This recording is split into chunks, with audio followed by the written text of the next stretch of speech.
And so I get to the site on Sunday morning and they're like, you're disqualified. I'm like, why am I disqualified? They're like, well, apparently you had a party last night, broke all your furniture and set it on fire. On today's episode of the Grab Matters podcast, we welcome on a very special guest, Parks Bonifay. Parks Bonifay is a former professional wakeboarder from Orlando, Florida. And let's be honest, we all know who Parks Bonifay is. He's one of the most legendary and iconic ambassadors for the sport that wakeboarding has ever seen. Today, we're talking with Parks about the early days of getting into water skiing. Ski baby, as you know, he got started water skiing at just the ripe age of 6 months, and there's a little bit of a more backstory that hasn't been told before. We're talking about that. We're also talking about how he got into wakeboarding and how that progression went from being a ski boarder and a water skier that was a wakeboarder and kind of finding his own way and his own style in the sport of wakeboarding. We're talking about his sponsors, going from Connolly to Freemotion, then from Freemotion going to Hyperlite, and then eventually once Square One, Ronix, and Radar was started, how he transitioned from Hyperlite over to Ronix. We're also talking injuries. Parks has had a couple knee injuries, specifically two that kind of came almost back to back within the matter of a year, and how he kind of navigated that and how that was a big turning point in his career, kind of going from being a rider and then shifting into being more of an ambassador for the sport. We're also talking tricks, we're talking contests, we're talking his take on wakeboarding right now, how it's evolved, where he thinks the future is going to go, and why he's still involved with wakeboarding. He's been around basically since the beginning, and he is just as involved now as he has ever been. He's very knowledgeable on the sport. He knows all the riders currently. He knows the history as well, and he genuinely cares about wakeboarding and the future of the sport. It's a great chat with Parks. If you guys are interested in supporting the podcast, joining the Patreon is the best way to do so. I want to give a huge shout out and thank you to all the Patreon subscribers. Your guys' support is what helps keep this podcast going. So without further ado, let's get into this episode of the Grab Matters podcast. I approve waterboarding. They're talking about wakeboarding. The thing about wakeboarding, every trick is an invert. Backside. Air railing. A new dimension. Welcome back to another episode of the Grab Matters podcast. Today we welcome on a very, very, very, very special guest, Parks Bonifay. How's it going? What's up, Hunter? How's it going? It's going well. I'm glad you're here. I'm glad I made it into the studio. I've seen a bunch of episodes and, seeing real life is it's nice, man. People say it's smaller in real life than it appears. I didn't know what to really expect. I didn't know if it was in a room or like studio. You do a good job from the cameras. I didn't really know. Thank you. What I was walking into. That's good to hear. And you're right across the street from Lake Butler's, fine as Orlando gets right there. True. Butter. It's butter out Probably there see right Shaq jogging and stuff. Now. Is he around here? Probably lives right down the street. No shit. Okay. Yeah. Well, get him in here one day. Get him wakeboarding. I think before we even dive into this, you brought a couple of relics in here. So I think it'd be kind of cool to run through.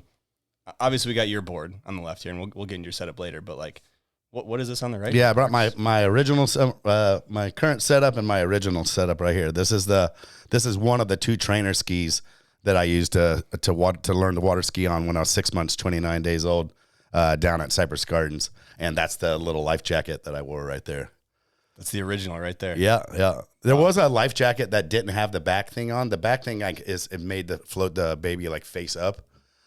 So like the collar part that's over on the top there. Okay. So my mom I actually skied at like 6 months, 5 days, but we didn't have a life jacket that like fit me at the time. And my mom was like, "There's no way I'm having a skiing baby with like no life jacket." Because my dad's brother Tim Bonifay actually passed away water skiing, drowned, like a year and a half before I was born. So my mom was like, "No way you're skiing without a life jacket." So we had to wait to 6 months, 29 days. But you did though the first time with 6 months, 5 days without a life jacket or no? Yeah, we did, but they didn't publish it. Yeah. Okay. Okay. So I didn't know that was a little bit. We were just running on the shoreline there. We didn't do it like out like behind the boat. But when you went behind the boat, get the life jacket on. Yeah, that's my mom's like running like kind of like right next to me in 5 inches of water. Yeah, that's and we'll get into ski. I guess we can get into ski baby in a little bit, but got a first couple questions I like to ask. So I asked Darren Shapiro this, and I don't know if you see this one coming or not, but what's the biggest contract you've ever signed in wakeboarding? I can assure you, it's nothing as big as Darren's. That $300,000 or $400,000. I was never really good at like arguing my contracts or like negotiating them, so I wasn't like quite the salesman of my brand probably that I probably like could have been, but I don't know, and I think that's why maybe like a lot of my sponsors, Mastercraft, I've been with them I think 26 years. RedBull, I've been with them like 22. Like Paul and Herb and stuff. I've been with Ronix and Hyperlite, since 24 years. So a lot of my big sponsors are like all been like, they're like family to me. So it hasn't been a big negotiation. I'm leaving or kind of deal. So it was different than, but I preferred not having the big contract and just have a long term and be able to like still have these sponsors like when I'm 42 and get behind all my crazy ideas that I want to do and just support me long term. I'll take that any day. Yeah, absolutely. Not trying to bleed them dry for a short amount of time. But like, let's just be here for a long time. Not everyone likes hardball all the time. All right. Would you say, are you here because of a voodoo doll? Is that why you exist? Yeah. If you watch the documentary, I'm a Parks' little voodoo baby, as my dad would say. Yeah, I guess supposedly my mom couldn't get pregnant, so they tried for a while, and then one of my mom and dad's friends gave him this like little voodoo doll and said, "If you put this in the room, you'll get pregnant immediately." So, and it worked. Parks is a little voodoo baby. I got another one. How the fuck are you still sending doubles at Double or Nothing at the age of 42? Yeah, that's a good question, man. That's probably why I got like a little bit of a knee brace on right now. That last double up kind of like tweaked the left knee a little bit. How many did you try? I tried 4. You get 4. Okay. The third one I should have made. Like I just slapped myself like watching the replays of this thing. I was like in the air. I was like, finally, I'm going to make one. I like knew I was coming around, slowing down the whole time, and then I still like slipped out and over rotated it. Yeah. So frustrating. Yeah, I don't know. It's I don't know when I don't hit double ups a lot, but if there's ever a time I'm going to hit some double ups, it's going to be for Double or Nothing. And at 42, I've learned you got to pick your battles. You can't ride crazy and hard all the time. So if you are going to do it, you got to choose wisely. Yeah, absolutely. It's just, and I only have like 1 or 2 double flips left in me, so I'm not going to be wasting too many in practice. You mean landed? 1 or 2 landed? Well, I mean, I'm just joking around. Like, yeah, they're hard. I mean, at 42, they're getting harder and harder to land. So it's like, I don't want to like practice these things. They are pretty dangerous at 42. It's either going to happen or it's not. Yeah, either going to happen or not. I don't want to waste one in practice is what I'm saying. But yeah, I've made a couple on the first try. Like when we did one of the Florida runs, I made one of the first tries on that one. And then we did a Mastercraft shoot last year, a week before Double or Nothing. I landed the first one in practice at the photo shoot. So I'm like, let's go. And then I can't stick it in front of the peeps, man. I'm letting them down.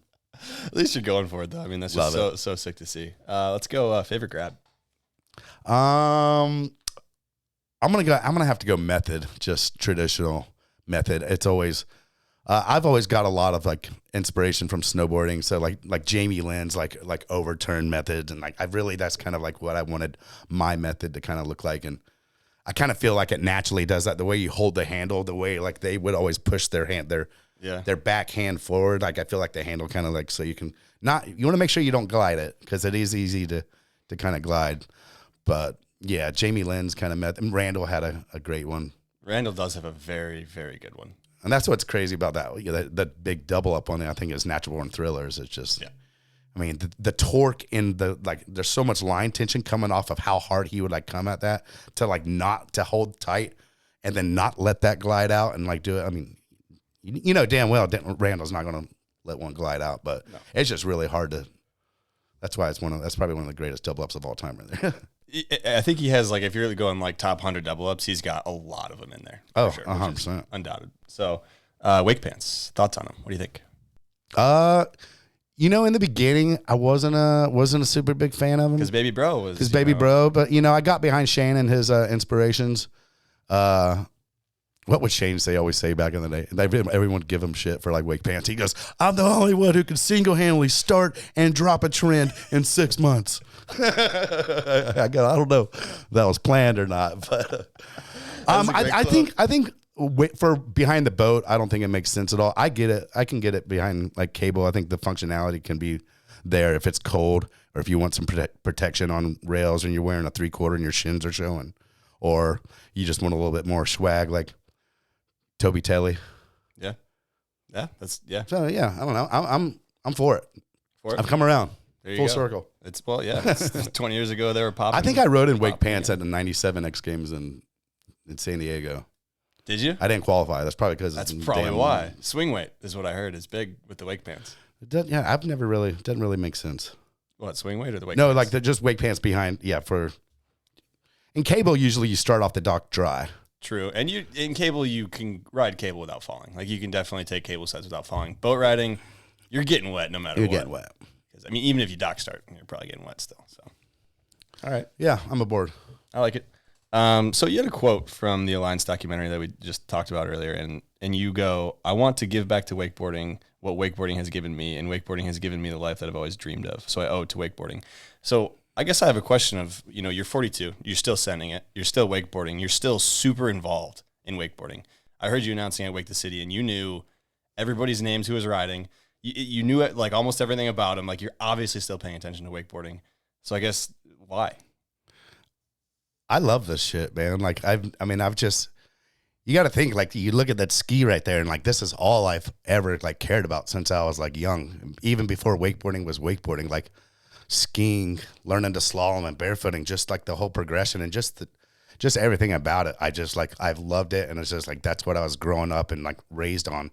And then after my crazy career in wakeboarding, like as I'm like getting, older and like I can't really compete like as the way I want to, I just kind of figure out ways to kind of like stay involved with the industry, whether it be through Masscraft and Ronix and RedBull, which they just honestly gave me the opportunity to kind of stay involved. But whether it be just judging events or commentating like the Pro Tour or Wake the City, I mean, really any way that I can throw in Double or Nothing, any way I can give back and stay in the sport, because I watch all the live streams, man. Like if I'm not at an event, I'm like watching on my couch. Like I still bleed this stuff, man, even though I'm not like pushing the sport and kind of like doing, like, I wish I could ride better and just like more often than I could right now. But I don't know. There's a lot of ways, and just the whole world's kind of crazy and changed with social media and so that's just been to kind of like stay within that and kind of stay relevant through that whole process from like 2010 on. It's kind of like, it's a whole different monster nowadays. So it's refreshing. It's fun. It's crazy. It's challenging. It's like, I love every bit of it, man. Yeah. Just love it. I just love it. So when would you say, I guess, that point in your career, and obviously we'll go through your whole career, but like, when would you say that point of, now it's maybe time for me to start giving back rather than, continuing to be like the Parks Bonifay I used to be and be a different Parks? Yeah, I think it was maybe after my infection and kind of when I went through like my big kind of like midlife crisis within wakeboarding kind of like thing, quarter life crisis probably because I was like 25 or 26. But I don't think it was really about that. But just like for my wakeboard career, like I've had, had so much like success within the competing and stuff to where like when that happened and then. It really just like kind of like checked me up and made me realize how much I appreciated wakeboarding, like how much you can't take this shit for granted, because like really you can like kind of like all in tomorrow. And I did a wakeboard like a bunch after that, but like my knees never really like kind of like felt the same. And then I got injured a year after that at OWC. So it was just kind of like going through ups and downs of doing that, which is kind of, it's kind of like, I wish I could ride like all the time and hit the biggest fucking triple ups and land out into the flats. Cause if I could, I would, man. But like that's why I say like sometimes with Bear, I'm like, I'll hit this double up, but I'm going to throw it up. You shoot it down, cause I'm not landing this thing. So I'll go up and get a grab and get the shot I want. But landing's not as much fun. And honestly, I think that's why I kind of transitioned kind of like into barefooting and kind of like more like maybe like going and doing toes at Chopu, or like kind of like just more sort of like just trying to evolve into like to something that doesn't really hurt. Yeah, not the flat water landing. The flat water landing as much. And that's why it was still fun to hit all the big air setups and like the one we had at Lake Ronix. Like my knees love that shit. Yeah, bring the big air back. Yeah, we need some more big airs, that's for sure. Before we get into the career, I mean, what makes wakeboarding so special? You said you love this shit. I mean, what is it that about wakeboarding that is so special? I'm still learning like what it is about wakeboarding that makes it special, because it's an evolving kind of like thing, man. And you remember, I grew up like kind of like show skiing, which is kind of a wild like genre of like water skiing, and then I got into like 3-eventing, which is real structured. Like you're supposed to, everyone skis the same pass, everyone does the same 20-second trick pass, everyone's hitting the same jump under the same conditions, trying to do the same thing, just a little bit better. So like I remember like trying to, like when my mom bought a wakeboard boat and they threw in a wakeboard and I just started to ride it and I just started to go. And my mom was like, you got to stop wakeboarding for 3 more weeks. We have the biggest water ski tournament coming up in like 3 weeks. You can wakeboard as much as you want after that. And I was like learning roller reverts, toe side rolls, and I could like do like 3 or 4 flips on a trick ski. So it was like very, I don't know, just I really gravitated. I just gravitated, and I love the freedom of like inventing a tricks, and all like roast beef was a name of a grab. I was like, what? Like I just thought it was like the coolest thing from when I was 12 years old, and I just loved it, man. And then like the contests have always been fun. Like the videoing was something. When I was in contests, I've always wanted to be in videos, but I was never really like in, besides like highway drifters or something. I was like never really like in a wakeboard video. So like I really fell in love with like videoing and like kind of like coming up with new tricks and kind of like making them look different and hitting rails and stuff. And from there we went to like sliding icebergs or going to Tahiti and doing waves, and then or just riding in places that you probably no one's ever ridden and you probably will never ride again. So it's always kind of changing. Like in the beginning was about winning and tricks, and then after that it was about like building the craziest, biggest rails or coming up with a crazy contest, or I don't know. It's always changing, man. And that's the beauty of it. That's what I think is like a lot of action sports. The freedom and the creativity is like all within the individual, and there's no rules, no limits. There's no rules, and yeah. So do you think if you would have stayed skiing, because obviously you started off skiing, and we can kind of dive into this, but if you would have stuck with just skiing, say wakeboarding didn't exist, never came around, do you think you'd still be as into it as you are wakeboarding? I don't know if I would have been 3-eventing. I think I would have been like more, maybe went back to show skiing or like I don't know. Like I don't think I could have.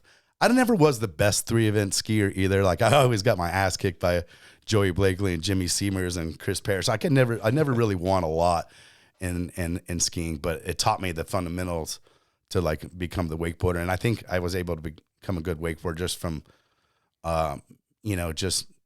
just from knowing show skiing and kind of like just like the looseness of that, and then having the fundamentals from like 3-event, and then just wakeboarding is all about being creative. And I was fortunate to get into the sport when there wasn't a lot of tricks. I mean, there was a lot of tricks invented, but there was still a lot of tricks that haven't been invented. And I kind of realized that. I was like, man, and that was the coolest thing back then is like if you named a trick or if you invented a trick, you got to name it, which was like, it's kind of a silly concept today, but like when I was like 13, 14 years old, I was like, man, I want to invent all kind of shit. Like you invented quite a bit. So ski baby. Do you remember any of that? No, definitely not. But my first memory, honest to truth, is I'm like looking down and seeing 2 skis. But I don't, and that could have been, but I had yellow skis till the time I was like 5 years old too. Yeah. So I don't know. It could have been 3, could have been 2, could have been 4. I don't really know at what age. I think it was probably like 3 or so when I remember like being at Cypress Gardens and kind of seeing the yellow skis, whipping it ashore, having the announcer kind of like interview me and, how old are you, Parks? Or what's your name? And Parks, how old are you? And I would always go, free. I go, what do you want to be when we grow up? I always say like a fireman. Fireman, okay. Well, one time, my mom hates this. Sorry, Mom. My mom hates this story, but one time they got me back underneath. I think it was like 4 or 5. They go, when he asks you what you want to be, say a gynecologist. And for a 5, and they go, and I tried to say it multiple times and I couldn't say it, but I ended up getting it like perfect. You stomped it. And then, after the show, I come in, they go, all right, Parks, what do you want to be when you grow up? I go, a gynecologist. And dude, the whole crowd is. Wish you had video of that one. Props whoever fed that answer to you. I would get fucked with so hard back in the day, dude. They had laundry baskets. They just flip them upside down and like sit on it. So I'm like underneath it. These are huge ones, like the size of this table. And they just turn on the radio. My mom would be looking for me for like hours. They would like hang me on the top thing and like top hanger with my wetsuit on. So I was like, no way I can get down for like 20 or 30 minutes. Little Parks just getting fucked with all the time, dude. Leather skin, young age. Okay, so you obviously ski baby, youngest skier ever, blah blah blah. You're water skiing and you're barefooting at super young age, 3, 4, 5 years old. And I watched the Parks documentary. Obviously, if you haven't seen it, give it a watch. It's great, from Alliance. I'll link that down below. But you were learning barefoot tricks at like 4 or 5 years old, and you were just getting the shit kicked out of you, like bad. I mean, what was the motivation at such a young age to like? I don't even understand how a young kid can have such motivation to get the shit kicked out of him so much barefooting and just want to keep doing it. Like it's kind of fascinating to watch. Like I don't really like. They ask me if all right, you ready to go in? And I'm like, no, let's do one. I want to try one more. And like after I just took 15, 20 minutes of just like 5-year-old concussion, man. Just boom. Yeah, man. I don't know where. I think that came from like just me being young and seeing like the people that were like older than me be so good at like in skiing, and I just knew that I wanted to be that good one day. And like whether I was like 4 or 5 years old, like it made me want to hang on to the handle longer. It made me just like, I knew that I had to practice, and I knew I had to like just like try it. Yeah. Even from a young age, I just like they just kind of gave me the opportunity and kind of like taught me that like, if you want it, you gotta hang on tight on this one. Like I can always ask it. I'll go, is there any rough water? They go, nope. There'll always be some like rough water up there. And then that's why I'm like trying to do deep water stars. My head just banging around. Yeah, we sent that to America's Funniest Home Videos back in the day, and like, you get on? No, they said it was child abuse. I mean, hindsight 2020, it kind of looks like it is without some more context. Yeah, I don't think the context was there when they pop in the VHS tape. You and need the quote of you saying, "No, I want to go back for more." Rather than they're probably like, "What is this? Oh my god!" I'll put the clips in there because it's all time. So I guess let's kind of keep going through. Your water skiing. You're doing 3 event. You're not really winning anything, but you're doing like you're a good skier. You're getting a lot of time on the water. So let's run through that first wakeboarding. You said wakeboarding set, I guess, like how you discover it, how you get into it first.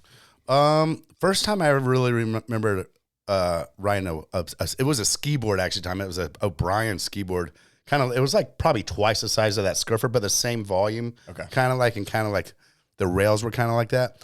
And I remember like we would actually like wake surf like behind the ski boats. We would stand on these like ski boards and like just go. So that was like, and I remember my cousin Chris like could like clear the wake on the ski board, and I was like, that's the sickest shit ever. Like it was just a wake jump, man. And then from there, yeah, like, and that's when I was like 3 eventing and stuff, and it ultimately was kind of like I was tired of like 3 eventing, and it just got so repetitive. And so yeah, my mom bought a Mastercraft, and they threw in like it was a Wake Tech Agro. I was going to bring it, but it's all waterlogged, super heavy now.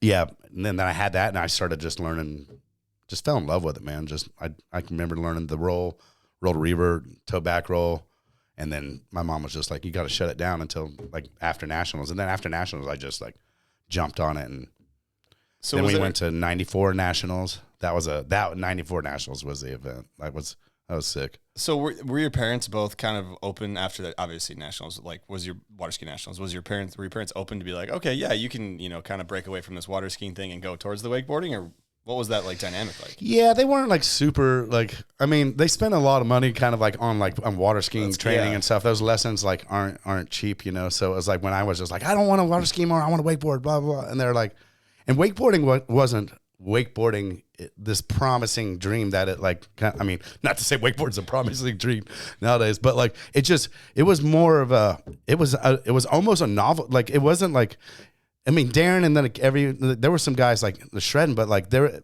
boat companies really like weren't like sponsoring like a lot of like there wasn't a full industry kind of like the way it is. So it was like, yeah, my mom and dad were like kind of, I mean, they backed it like whatever. They saw the passion that I kind of like wanted and do whatever.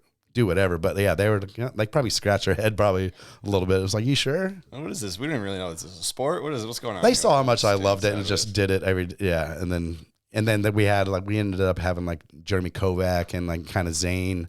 Zane was like a big like influence on me when I first started wakeboarding and stuff, and Dave Briscoe skiing down there at like Ski Away and stuff. And those guys kind of just like, taught me kind of like in the beginning, like and trick skiing, you never grab anything. So I never really had to learn grabs from like Shannon Starling, taught me like chicken salad. I thought that roast beef, all these like slop grabs and stuff. So it was a crazy transition between the two. I just knew I loved it, and water skiing like set up fundamentally just kind of like gave me everything. I knew how to handle pass. I knew how to like load my rope. I knew how to flip on something with way much smaller surface area. Yeah. Like I knew.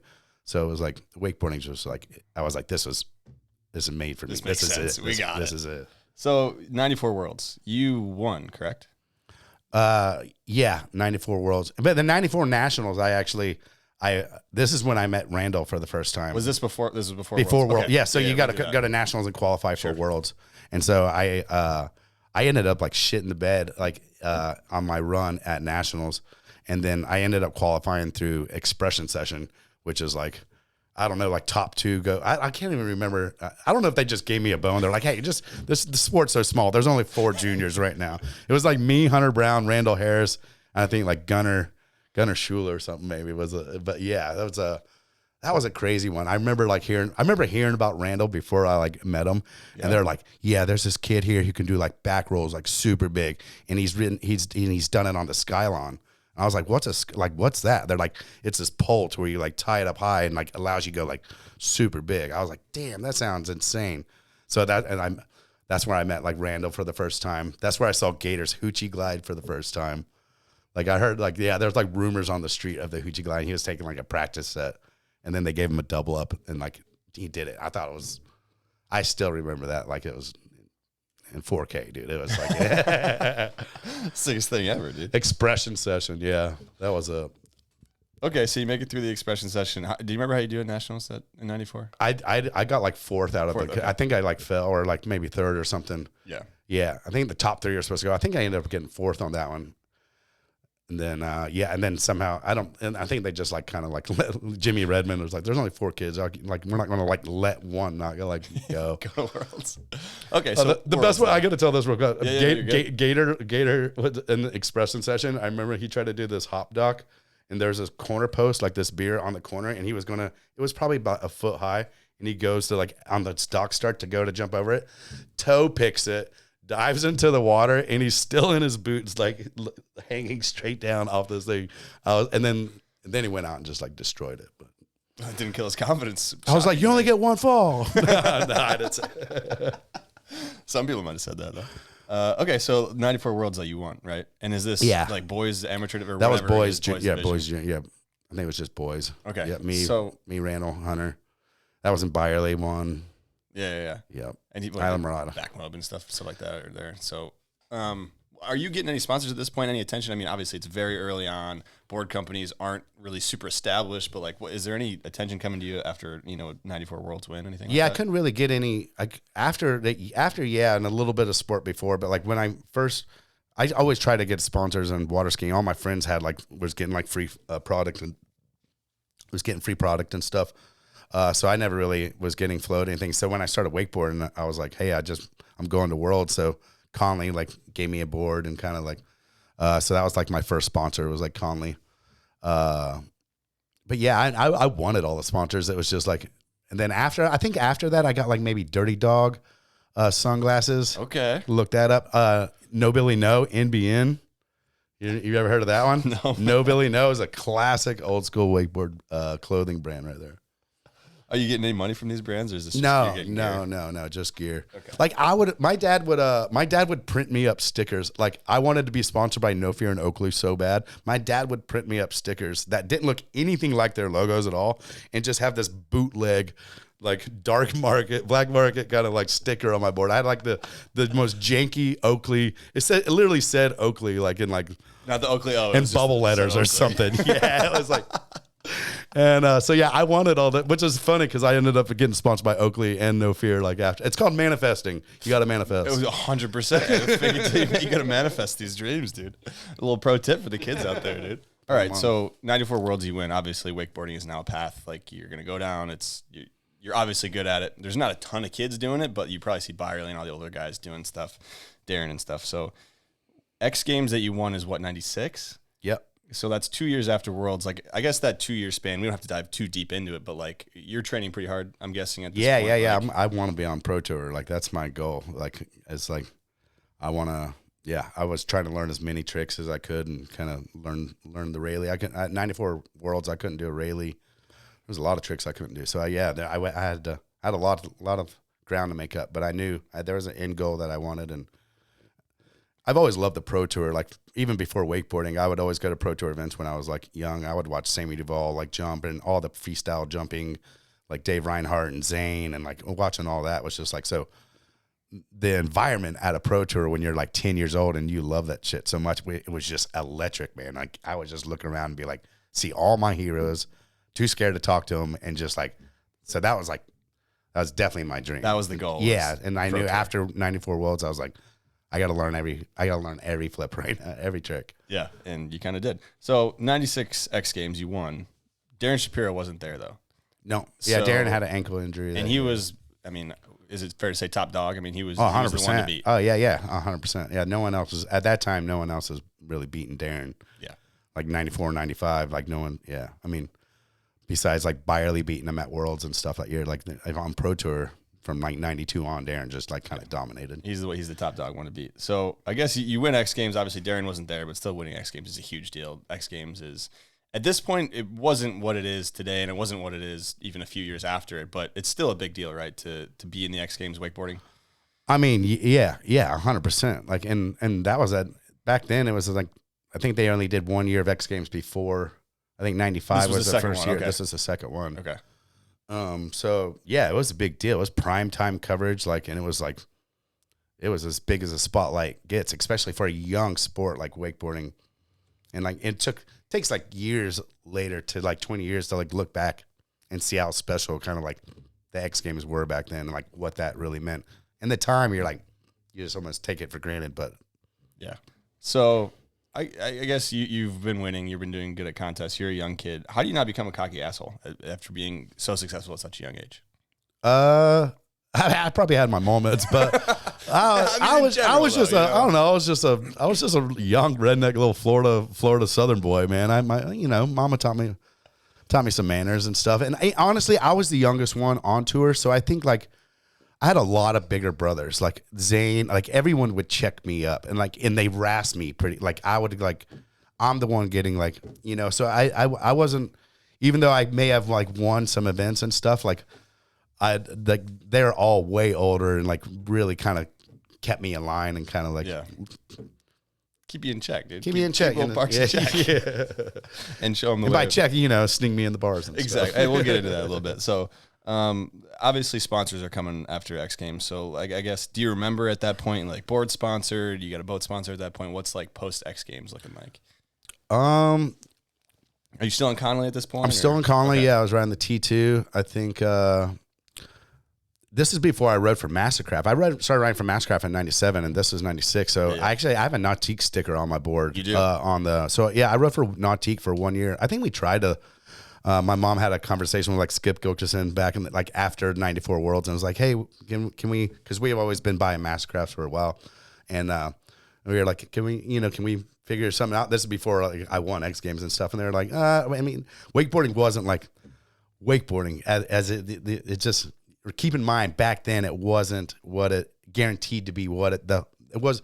Nothing was granted. It wasn't for a sure wakeboarding. thing. What it's it wasn't a sure thing. Yeah. It was still a bit of a, kneeboarding tried to do a thing. It didn't work out. Like air chair.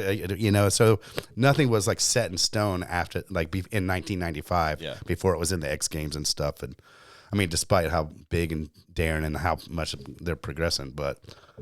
I think she asked him, and they were like, "Man, we just don't know." I think he said it's a recreational sport, and so we ended up doing like Nautique for 1 year, and then after that, I think we always had Mastercraft at our ski school, so I think after that we just we signed with Mastercraft, and that was in 97, and 26 years later, man, kept it. It was the first boat I ever skied behind, and hopefully it's the last, I have to imagine it will be. I feel like a lot of people go from Nautique to Mastercraft, but I don't think a lot of people go from Mastercraft to Nautique. At least the names in my head that I'm thinking, like yeah, right. Megan Ethel. Like I can run through a bunch of others. But it's just funny to me. Okay, so I think it's time we spin the LF'n wheel of questions. Oh, presented really? by Liquid Force. Yeah, we'll dive into it leave early here. Leave it right here. Go ahead and grab that down if you can. Yeah. The LF'n wheel of questions. Okay, let's go. Bring that sucker down. We haven't broken it yet. I think she's pretty durable. So yeah, bring that down here. So we got a couple customized things on here. We got classic steal a trick, make a movie, worst slam, most underrated rider. We got goat on there. So hot takes. Go ahead and get most famous contact in your phone. Get that a spin. Goat. Go. I'm gonna ask it anyways. I mean, for me, there's probably like two, because I'm gonna go like generational. Like I think for me, when I was a little, Byerly was just he was just like everything. Like when I was young, so like, and I feel like what in retrospect, what he did for wakeboarding was like kind of like almost more than like anyone else, like more than anyone else, like kind of like done. from the transition from like ski boarding to wakeboarding and what he did. So what part of me says Byerly, but I think then another part, I think you got to go with like Raph Derome. I just think he does everything so well, and just like, and he never did anything too much. Like everything he produced was like right on time. It made you wait long enough he just like crafted his career so good. And then you thought he was just like the best cable rider, like rail rider of all time. And then he just comes in and at Wake Open just like destroys it and just like shows you like how talented he is. And then you don't even get into the winch shit before like, so he just keeps on going. I'd say Raph. DG's a hell of a waterman too. Daniel Grant's like, you watch just him wake skating and wakeboarding is, for the fact he won like Wake the Line, like, and won the wake skating and wakeboarding in the same. I think that's a tip of the. Sorry to mention so many people in the same, but I think each of theirs kind of. And I feel like DG, Daniel Grant, for those who don't know, is like, what if he grew up with a boat too? Like, what if he grew up in Florida and he was riding boats? Exactly, like, dude. Dang, like, because he'd be. It's the only reason why he didn't ride boats, because like geographically it probably didn't make sense. It didn't really make sense. But you see him here and there like posting boat clips, and it's like, man, on his cable board and shit. Now he's on walking out, and now he's trick skiing. So yeah, because it's got too easy for him, dude. It's too easy for DG. Yeah, right. How hard can I make this shit? Just give me a smaller board. It's too easy. We got a LF'n wild card from the crew at Liquid Force, so they like to make wakeboarding fun. They want to make this podcast a little bit more fun. So got a wild card, and they're wondering what your favorite board graphic you've ever had was. My favorite board graphic I ever had, or your favorite board, I guess. But I really like my first wakeboard that came out with Hyperlite. I really like those like kind of like cartoony, like comic book robot kind of like things that we kind of did with Sun. He was like an artist for Hyperlite back in the day. I really like those, but I think my original Ibex graphic I really like, the all chrome one, and we chiseled out the Ronix logo to where like when you bent the silver over the engraved kind of like Ronix logo, you would see the Ronix logo only by reflection. So there was no actual graphic on it. It was just a emblem so it was all just one big metallic sheet. I like that one. That's a good one. I wouldn't have thought of that one. That's I'll throw a photo and I'm sure I can find one of those. So I've had some ugly ass board graphics. I'll tell you that. No, like the ones ones for Freemotion back in the day were so hideous. I think I did them on Adobe Photoshop. Okay, actually, before we get into Freemotion, I'm curious who the most famous contact in your phone is. You got to have some, because I mean, you got Johnny Knoxville in there. You got Shaq. Who you got? No Shaq, no Knoxville. You got Pastrana in there, I'm sure. I got Pastrana in there. One. Yeah. Yeah, maybe Pastrana. Shit. I mean, that's a big name, dude. Yeah, I don't know. I want to think about this. All right. Maybe my subconscious will if you ever, pop on up. If it pops in. But all right, thank you to Liquid Force for that. So we can go ahead and put the LF'n wheel of questions back. You just mentioned Freemotion. What were you going to say? What do you got? Oh, we were just talking about how much this gets spent to goat again, and then we just... You're right, and there's only one. Oh, there's two goats on there. I think maybe I just got to take goat off or something and just have it be a separate question. Because if it's just going to land on it every time... Maybe a smaller window. Yeah, I'll cut it in half, and I'll do... Yeah, goat just for... Leave the goat. Yeah, it's destiny. It's destiny, true. Manifesting, dude. It's all what's supposed to happen. Freemotion. So this is after Connolly, right? Yep. So I guess run through your switching teams, switching brands. How does this come about? How does this opportunity come about? Freemotion. I don't know. I just knew that I think I wanted a board graphic from Conley or something, and I don't know. I think something. I don't know how it played out or something, but I remember I was kind of like bummed about the shape and like kind of the graphic. And I've been like underneath, like kind of like with Zane and Conley, like my first part of my career. So I felt like switching to kind of like Freemotion was like a bit of a breakout, kind of like just from the Conley kind of like ski shell that I was kind of like raised and kind of like. So I don't know. Shane rode for like Liquid Force at the time, so it was kind of like they I think Freemotion just was bought by Earth and Ocean Sports, which was a big mega company that owned like Liquid at the time. And so they had this brand that was going to be like underneath Liquid Force, and they hired me and Matt Staker to kind of be their team riders and stuff. And I remember the board I shaped was like pretty much like just a knockoff of the Conley board. Like if you put these two things side by side, I was like, this is what I like.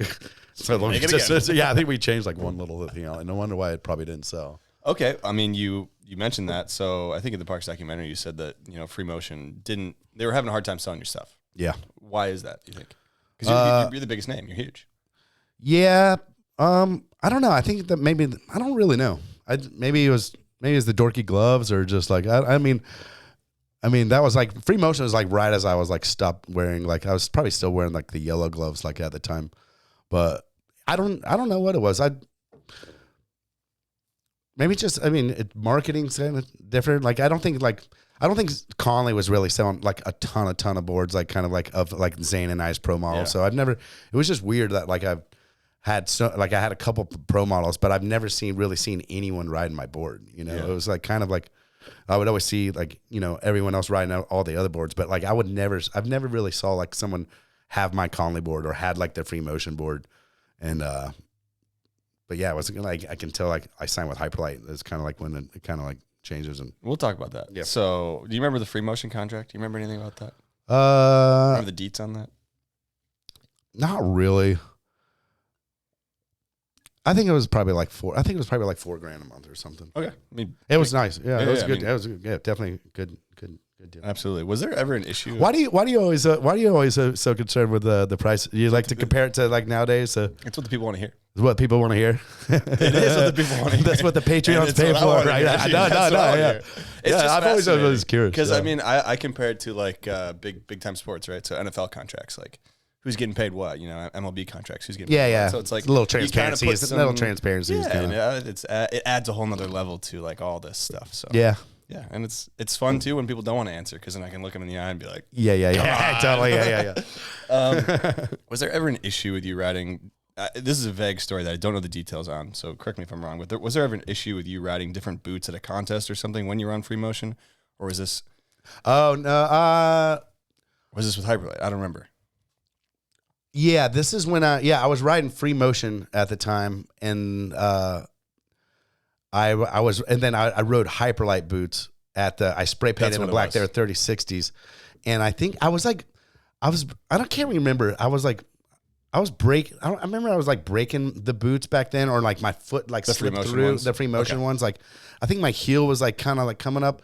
I don't know what it was, but I remember like not feel like being like feeling super like safe in them. Yeah. So I slowly started to ride like the 3060s, and I don't think they were like super happy about that. Like being in, I spray painted in black, but yeah, I think we rode like X Games with like 3060s on like a Freemotion board. Yeah. When they were like liquid force boots, like Freemotion didn't have boots at the time, so they were liquid forces boots. Yeah. But yeah, I mean, there was early stages of the super suctions too. So and we were trying some different shit. And Yeah. I just remember that material being super slippery. Yeah. And like, I remember putting my foot all the way through and like coming like up to like my shin and stuff. So I was just like, man, This ain't working. it wasn't a good decision to make. And I apologize, Don and Tony, and I really like Don's probably listening to this like, whatever.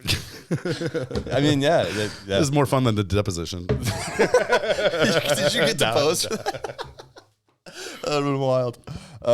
We got a Patreon question from Garrett Cortez. So if you guys are interested in supporting the podcast, join the Patreon. It's the best way to help out. Really appreciate it. Thank you to everybody on the Patreon. Garrett Cortez is wondering, should you have stayed on Freemotion longer? No. Freemotion was kind of, I think there was an experiment for like Liquid to try it with this, like, and they were kind of like selling to like, I don't think they were like, I don't think they were selling right next to like the Liquid boards. Like they were trying to sell to like a little bit more of the Costco and kind of like be a little bit more lucrative kind of like on those things. And kind of like I have a brand, like an entry level brand, like kind of underneath like Liquid Force. Yeah. So yeah, I don't think I should have stayed with Liquid or Freemotion.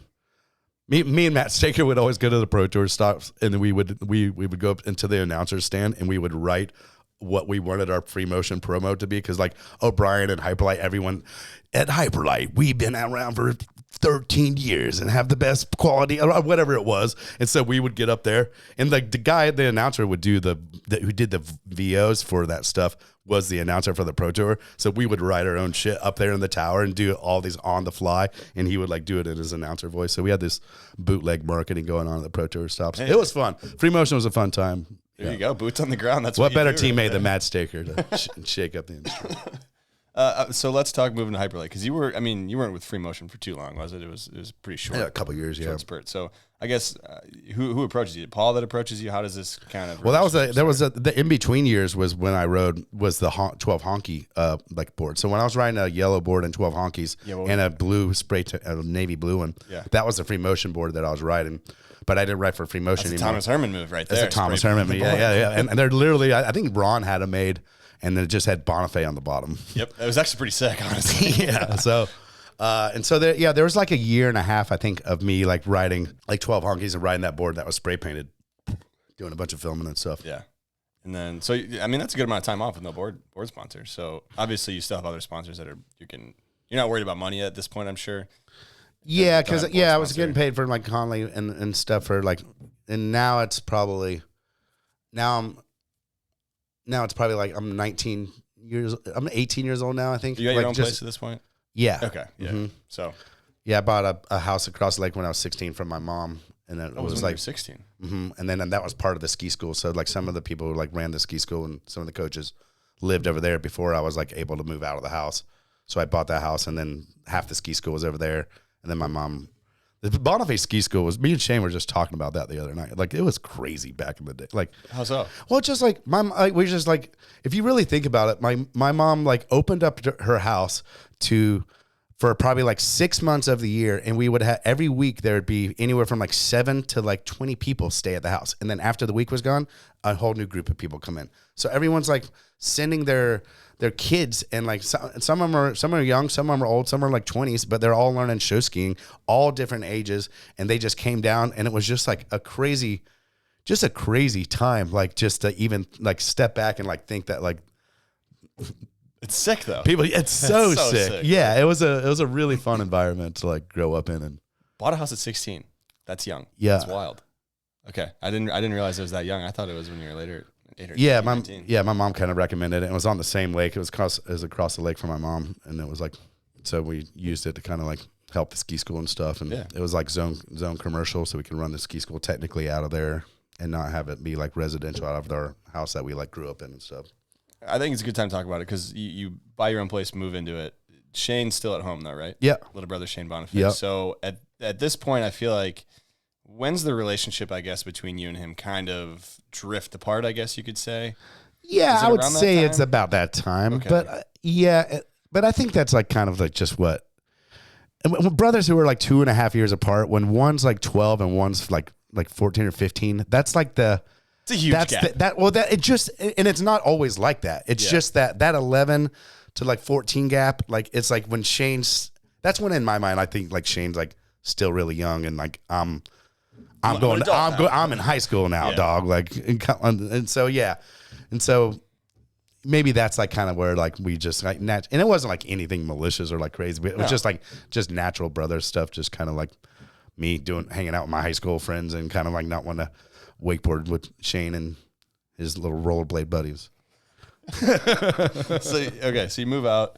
Let's talk about Hyperlite though. So I guess how does, after this, the 12 honkies phase, and then it's a year and a half, maybe 2 years without a board sponsor, how does the Hyperlite opportunity come about?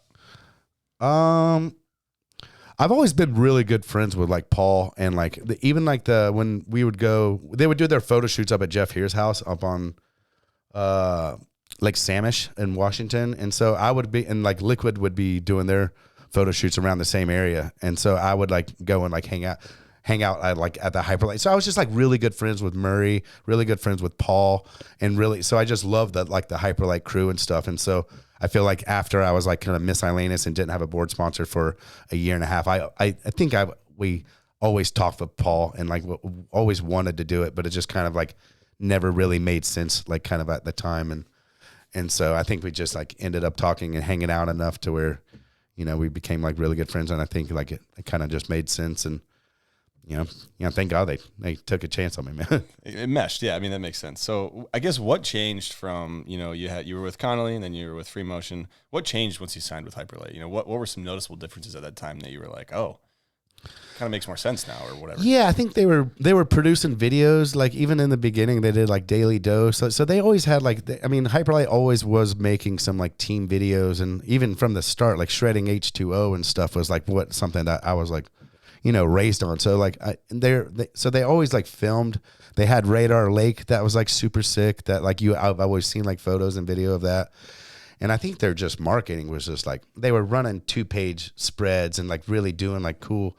I just think they just gave me the marketing and kind of like the platform to kind of like, and that was right as I kind of like turned like a new, like the gloves were off and like I was starting to kind of come into my like self a little bit. I was like, 18, like turning like 20. So it was like, I was changing like as a person, I was changing as a rider and kind of like just like maturing. And I kind of like, I think I could step back and kind of see what I did maybe wrong in the past or like just like, or just how to be more marketable or like, there wasn't like one thing that just stuck out. I just think it was a maturing process, like with Paul and kind of like, and Paul is, he's a great marketing like mind, man. And we didn't release the board first. I actually rode every board in the Hyperlite line on tour that year. That was 2001 year.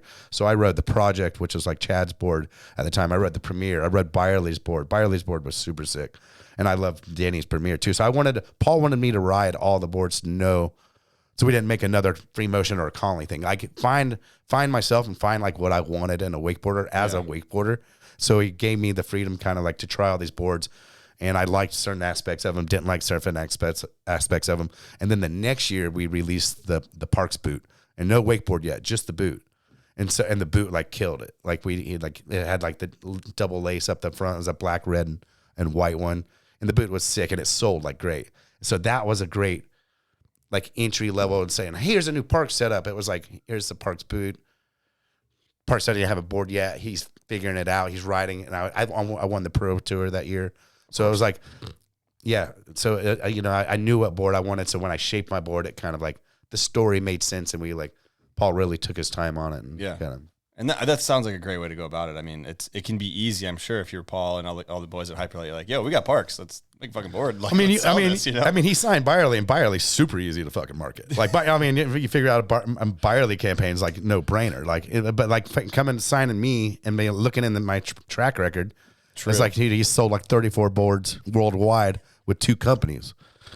I don't know if there's a real number. So it wasn't that much. It wasn't much better. Those purchase aren't big for the Parks board so far. So yeah, I think he was kind of like scratched his head too. It was like, how do we do this, and like what's the best way to?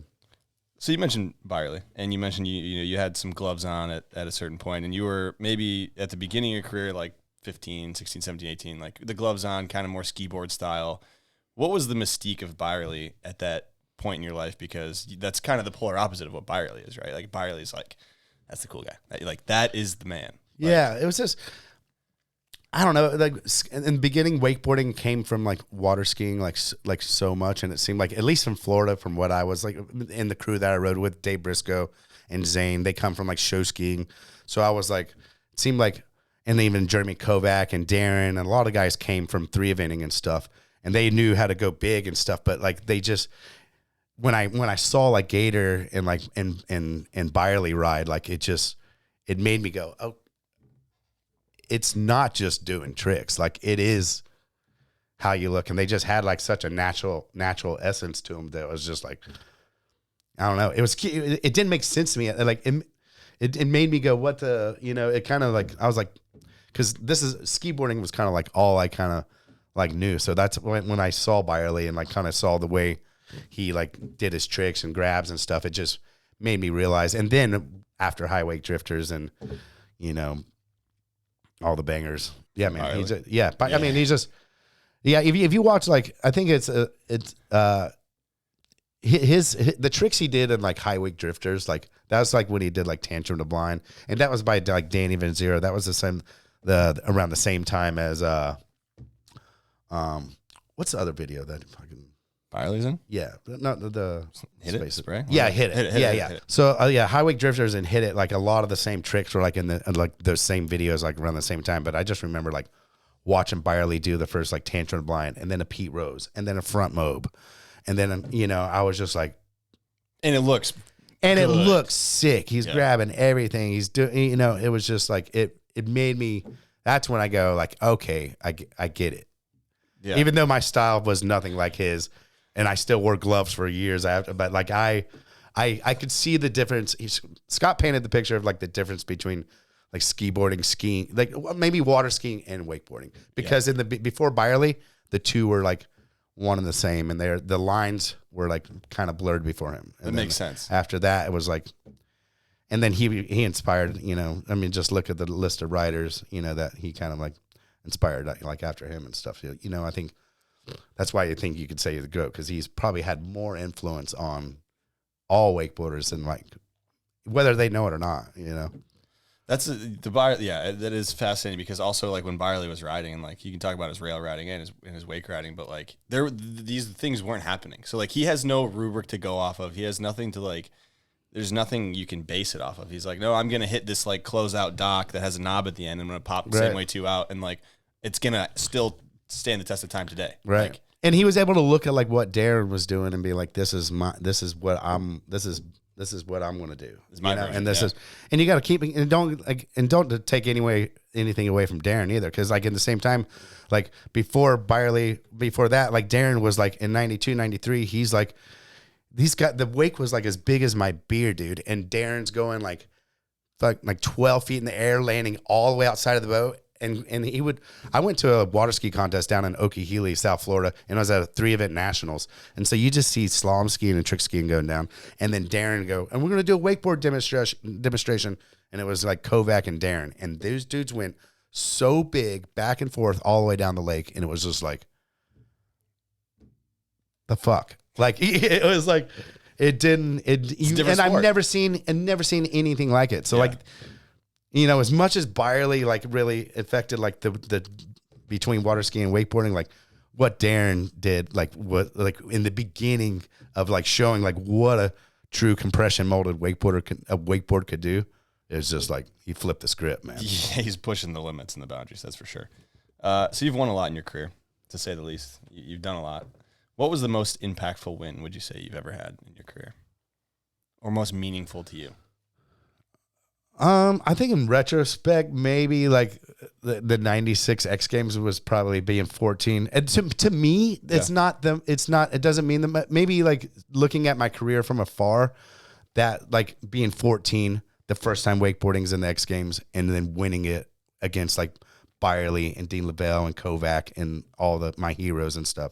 That was like pretty huge. But I think like sentimental, and like where my heart was kind of like the carnival. That's the one after my knee injury. It's just like coming back from the knee injury and kind of like not knowing if I was ever going to like kind of like get to like ride again or ride at the level that I like wanted to ride at.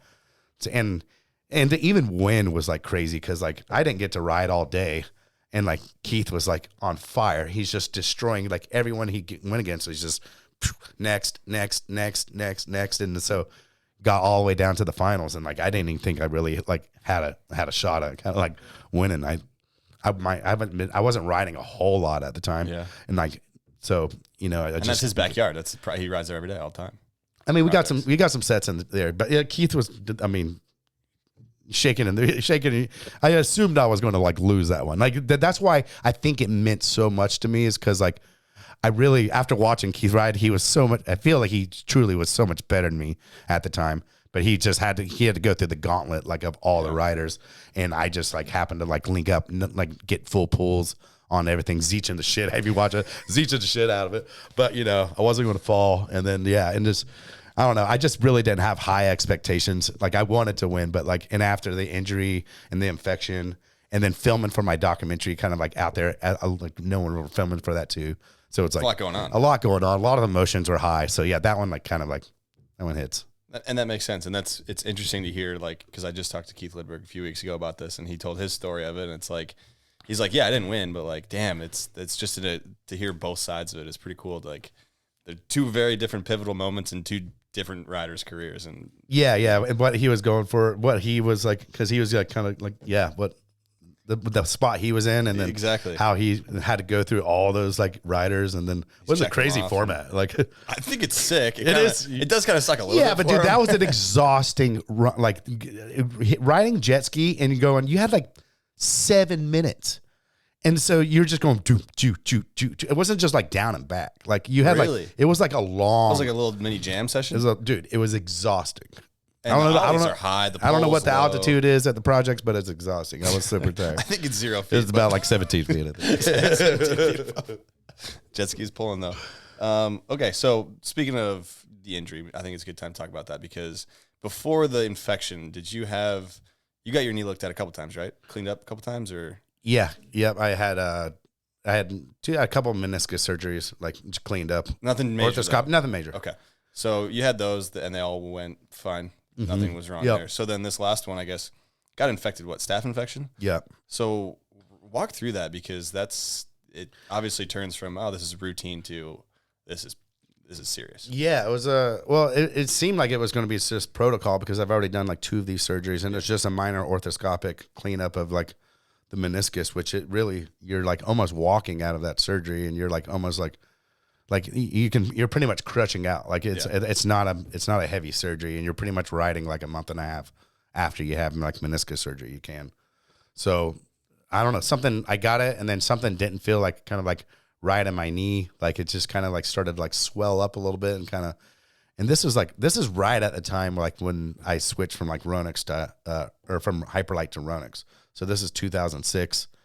I just sold my house in Hiawassee and moved and was moving out to Claremont. So it was kind of a crazy time, but and I went to the Salt Lake Boat Show and just like, I was like not able to put any weight on my knee. It was just like oozing out, kind of like pussing. And I remember staying at like Billy McKee's house, and shout out to Billy. And and I was like, I was laid up and like in serious pain. Like I'd never experienced like anything like this, and ended up flying back, and just like I was bedridden for like 6 months, couldn't wakeboard for like a year plus. Like I had to move my mattress downstairs because I couldn't like get up the stairs. Like I had like a pick line going from like right here to where I could inject like these like antibiotics that went like through here to like my heart. And so I keep this like fluid like in the fridge and then like hook it up to this little plastic thing and like inject it into me, which is the craziest like feeling like ever, by the way. Like actually just having it? cold fluids go into your veins like as you're like, I expect it. I hope you don't. But yeah, it was a weird thing to go through, and like I don't know, it really kind of just checked me up, and it took so long to get like better again. I lost like 20 pounds, ended up shaving my dreads. Like I had dreads going into it, and then like after laying down for like 6 months, I was just like, I get these fucking things off of me. So I like cut it, and after I like cut my dreads and like was like 20 pounds down, like limping around, like probably looked like I was like dying or something, you know, like I didn't, Seriously? I wasn't like, it wasn't doing good. And there was a point to where they didn't know how bad the infection was. Like they didn't know if it spread to my bones or got like into like, and I guess once the infection gets into like your bones and stuff, it's like, it's almost like kind of like chop it off kind of like thing. So I didn't, I was kind of like sweating it for a while, and it was definitely a hard thing to go through. And I remember the therapy was so bad. Like I remember like, I couldn't build any muscle because my range of motion was like only like this much. So it was like, I had one surgery to where they knocked me out, anesthesia, and all they did was crunch my knee back and forth and like just straighten my knee and bend it because there was so much scar tissue that they had to like break through. Really? To where like I did like 6 months of therapy to where they're just heating my knee up and then just putting like a rag in my mouth and just pushing, and then doing straightening ones and then doing that. And I had to get the mobility back to where you can start to like build the muscle mass back. So it was like, and infectious tissue is so painful. It's like, it's gnarly, man. I wouldn't have never thought. I didn't know that aspect of it, where to the recovery you have to break through, because it was a long time. I'm sure that the infection, before you even found the infection, is probably a little bit of time, and then once you got it, it's like, well. And usually scar tissue is not that hard. You can feel scar tissue, and it's like, and breaking through it can be like tough, but like infectious scar tissue is like super sensitive. Yeah, it was like it was gnarly, man. Jeez. Okay, so knees messed up. I didn't realize it was over a year that you were out completely. Mm-hmm. So I mean, mentally, how's that? Is that tough? it's got to be hard to Yeah, I mean, kind of almost peak definitely. of career. Like you're doing great, you're still riding. That happens. I mean, how do you handle that mentally for over a year? Is that? It was hard. Yeah, it's hard, man. It's like just being able to. I mean, not even wakeboard, not even being able to walk. Like really is like kind of like everything was like hard to do at the time. So definitely makes you appreciate. Like it sounds cliche to say, oh, obviously, but like to say that it just puts your whole life kind of in perspective and kind of like everything you got is like it really does like really just make you realize how important everything is and like and how bad you want to get back. The drive to want to get back is like just burns like a hole in your heart. Like it's like you want to wakeboard. You don't know if you can. You assume you can, but like after I started to get going, like I just wanted to get better. And then that's what sucks about the OWC injury is like, and then we might as well talk about that right now because it was shortly after, right? Yeah, it was about a year after, kind of like the year and a half after like the thing, and then they had like this flat to down rail at OWC for Surf Expo, and then I ended up hitting it. What's crazy in retrospect, I didn't really tell many people this, but I was like in my truck and I did a little long slow wrap all the way around OWC, like contemplating like to hit the rail or not because I haven't hit it all weekend. I was like, nah.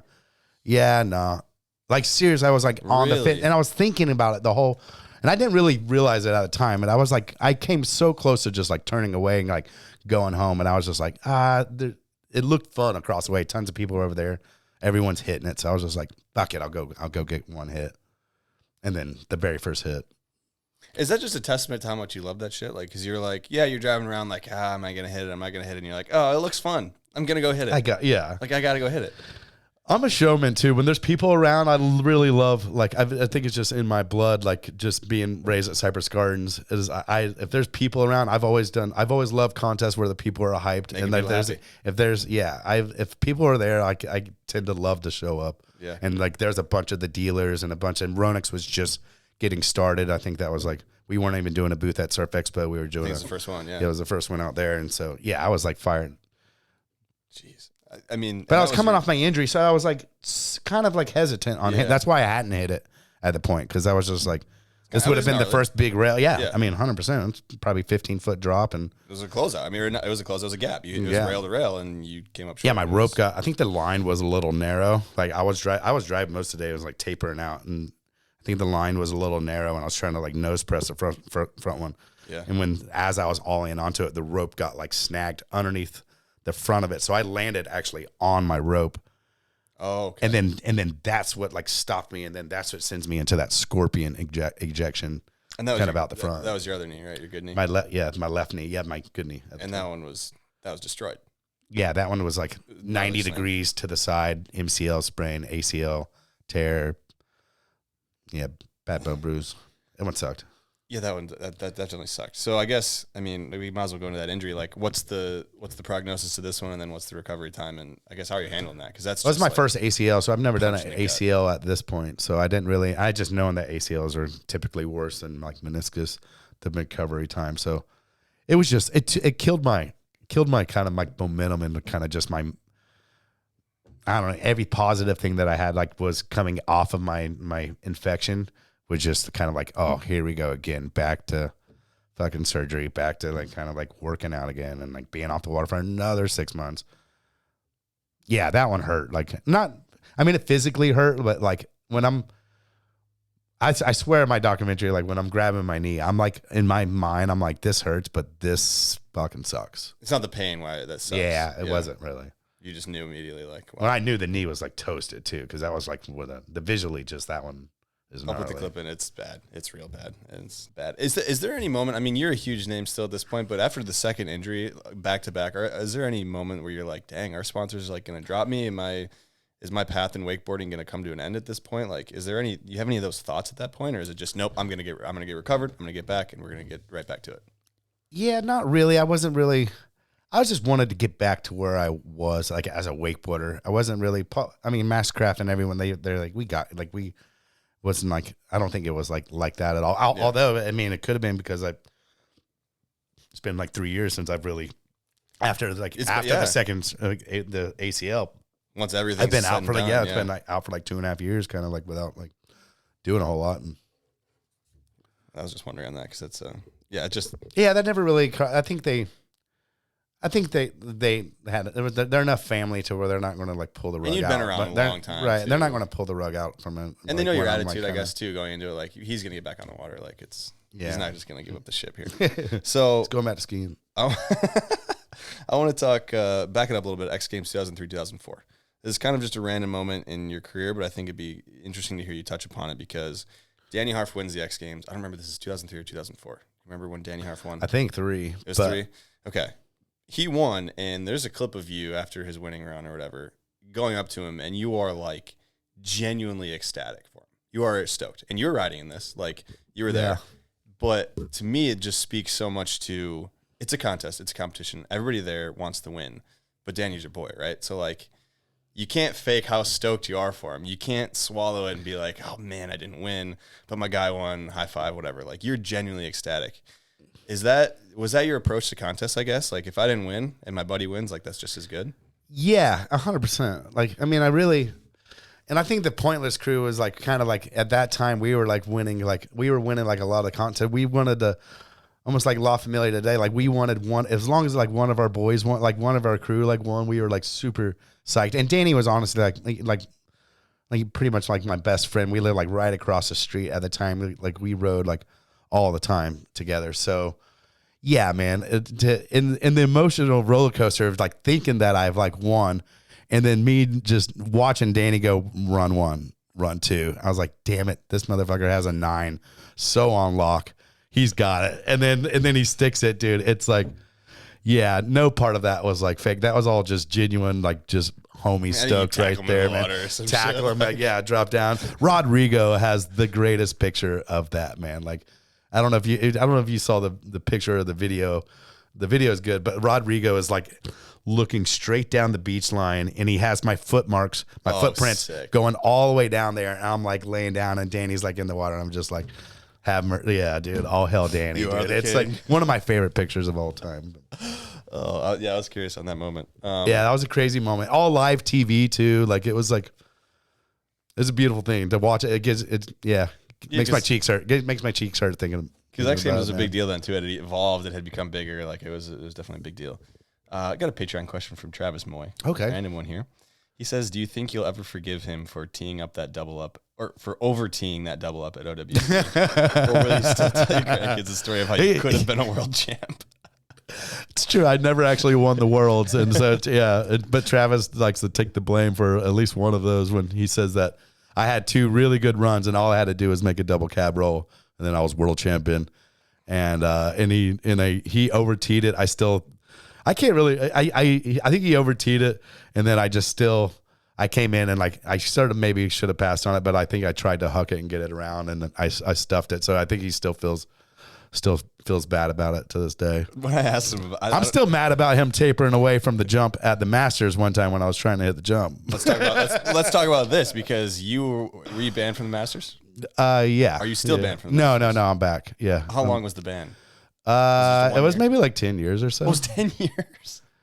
Yeah, I mean, I never really tried to like go like after I got kicked out. I never really tried to go back, but I mean, if you win the small, we might as well do the small version of the. Well, I mean, run through what happened. All right, so the first one, you seen the picture or the clip of me doing the double cab roll where I hit the jump and I do the gainer off and then I swan dive in. Yep. So that was the start of it all. And so I did that. That happened. I won, and then they weren't happy about me hitting the jump. They haven't said don't hit the jump before this, but so after that I win, and then so after the contest director Larry Maddock comes up to me and he goes, "Don't you ever hit that jump again." But damn it, the people loved it.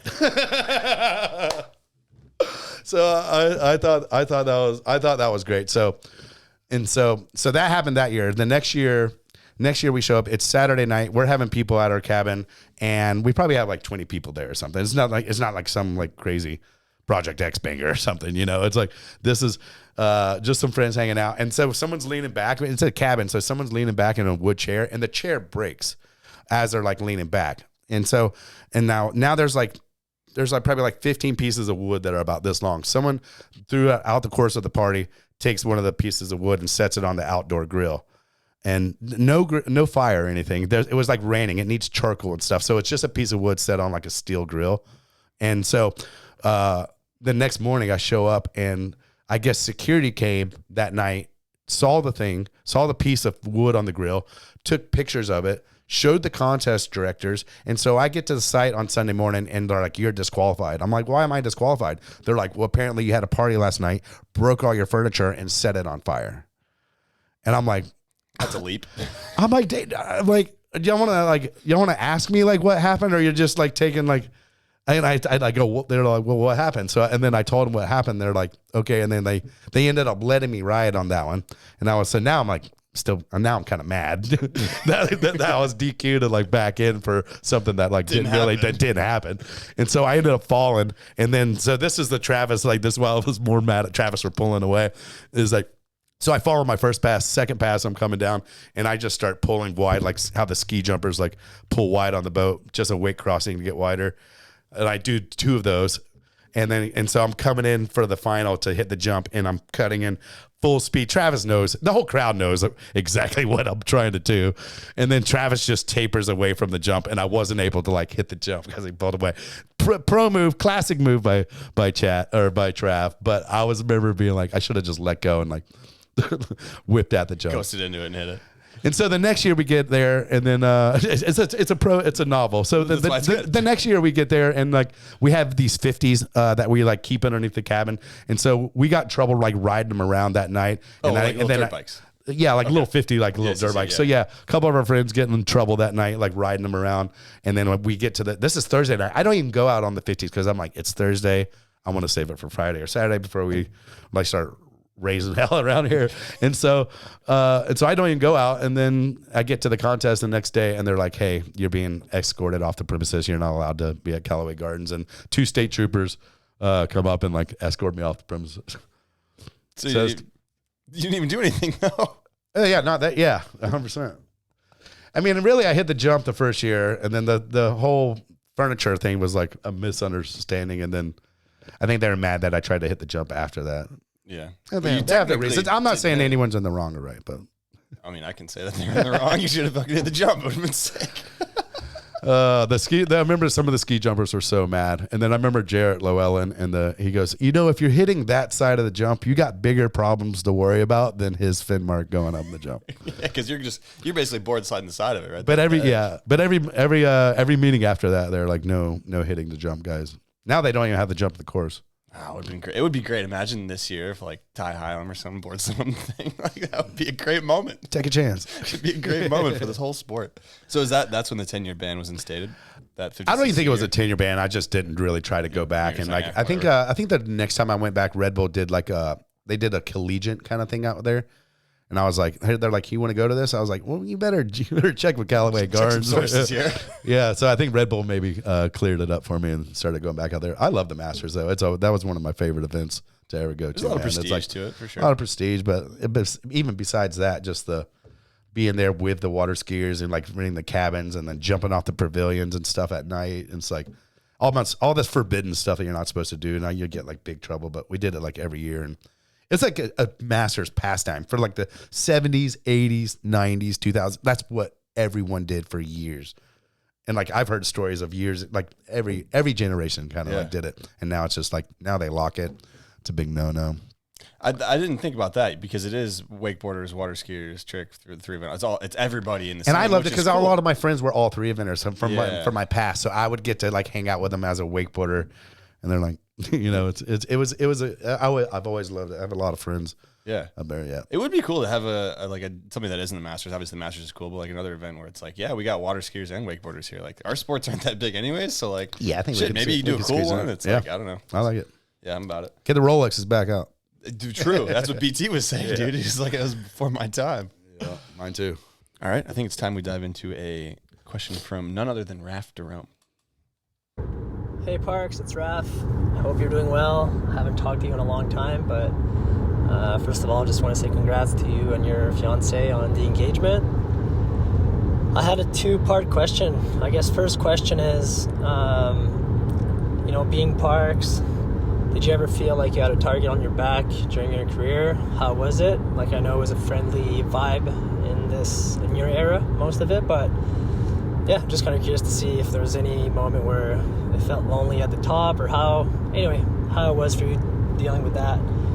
Second question is, looking back, do you have anything you wish you would have done differently? Any regrets, I guess? Just any takeaway from your career with what you know now, if you do anything differently.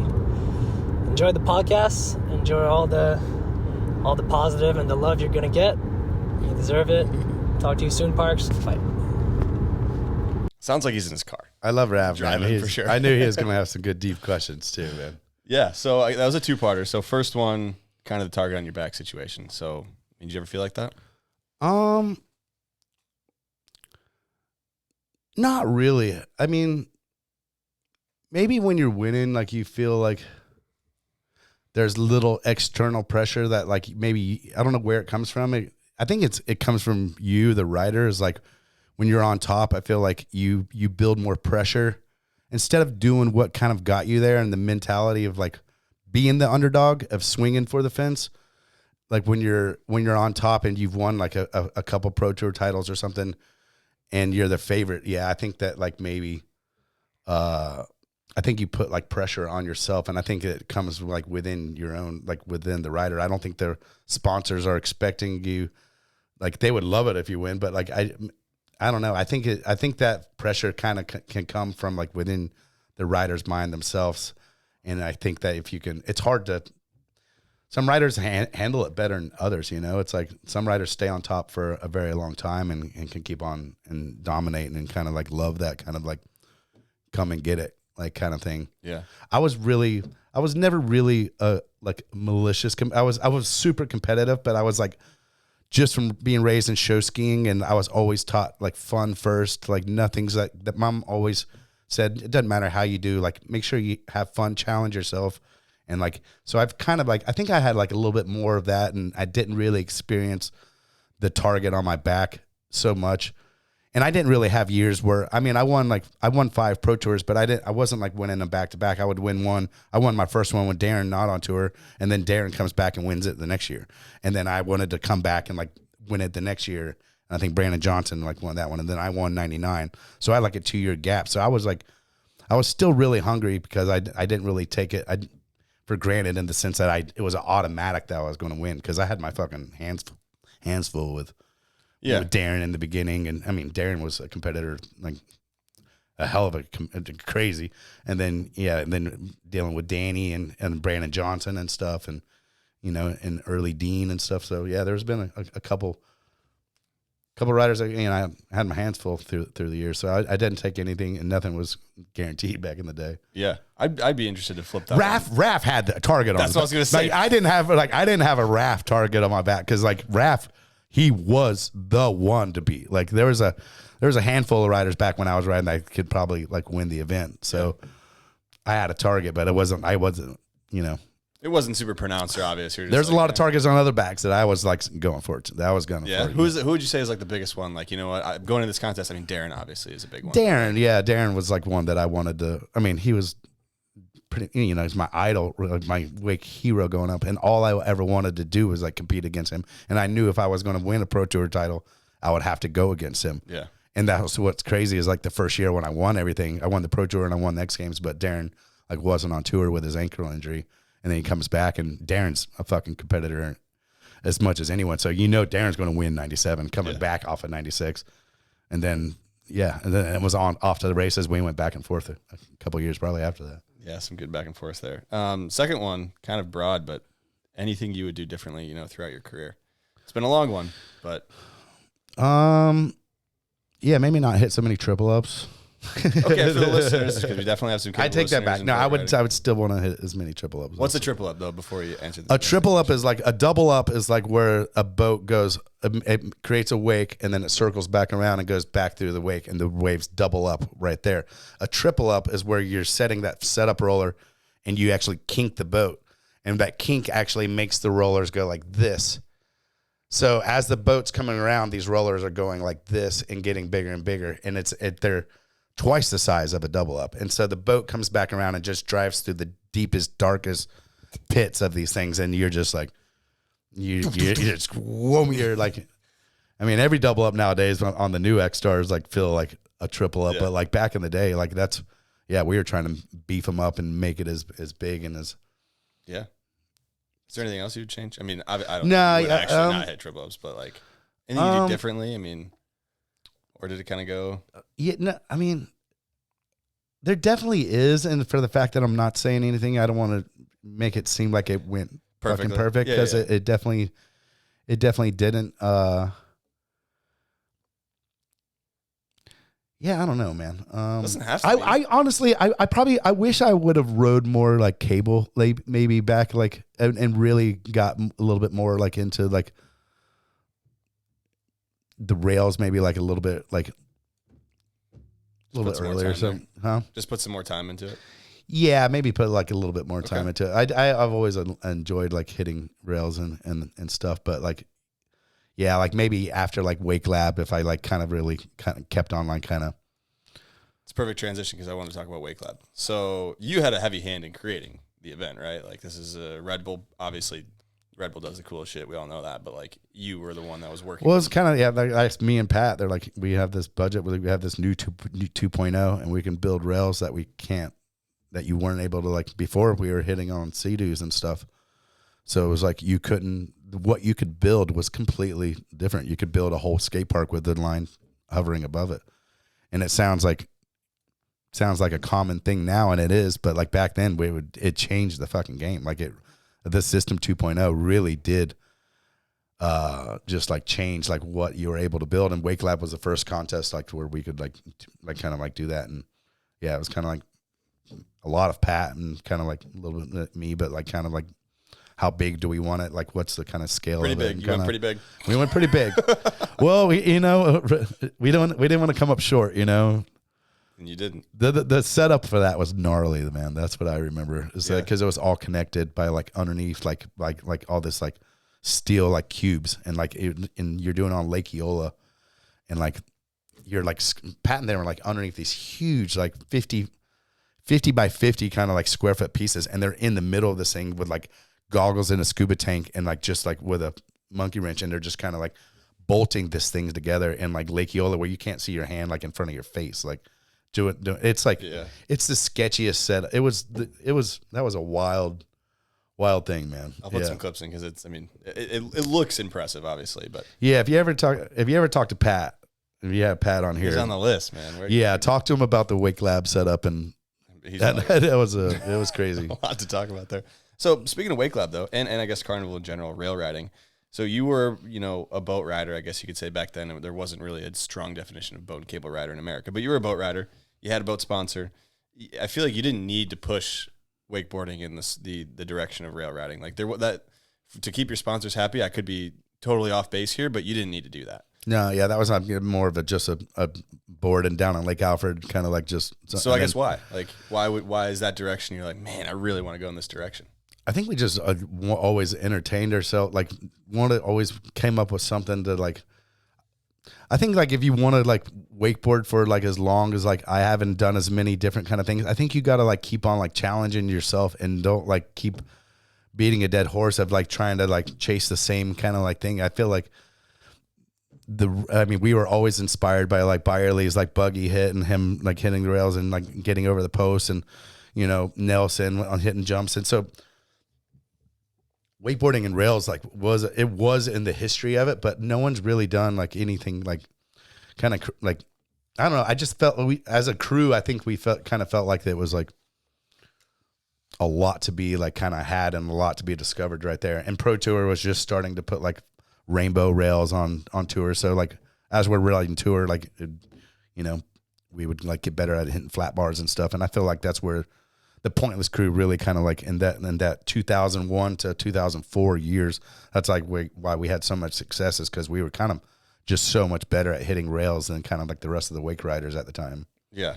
Speaking of Pointless, so Shane was in Pointless, obviously, and I also want to talk about rails after this, but like Shane was in Pointless, and it seemed like at that point, like when I talked to Shane, his thoughts were, not I don't want anything to do with parks, but like pointless. I think is kind of my thing. Did you feel that from those guys of like, not so much the guys as more or less just like Shane. Just Shane? Like I mean, in the same way, like when we talked earlier about Shane and I kind of like not hanging out as much.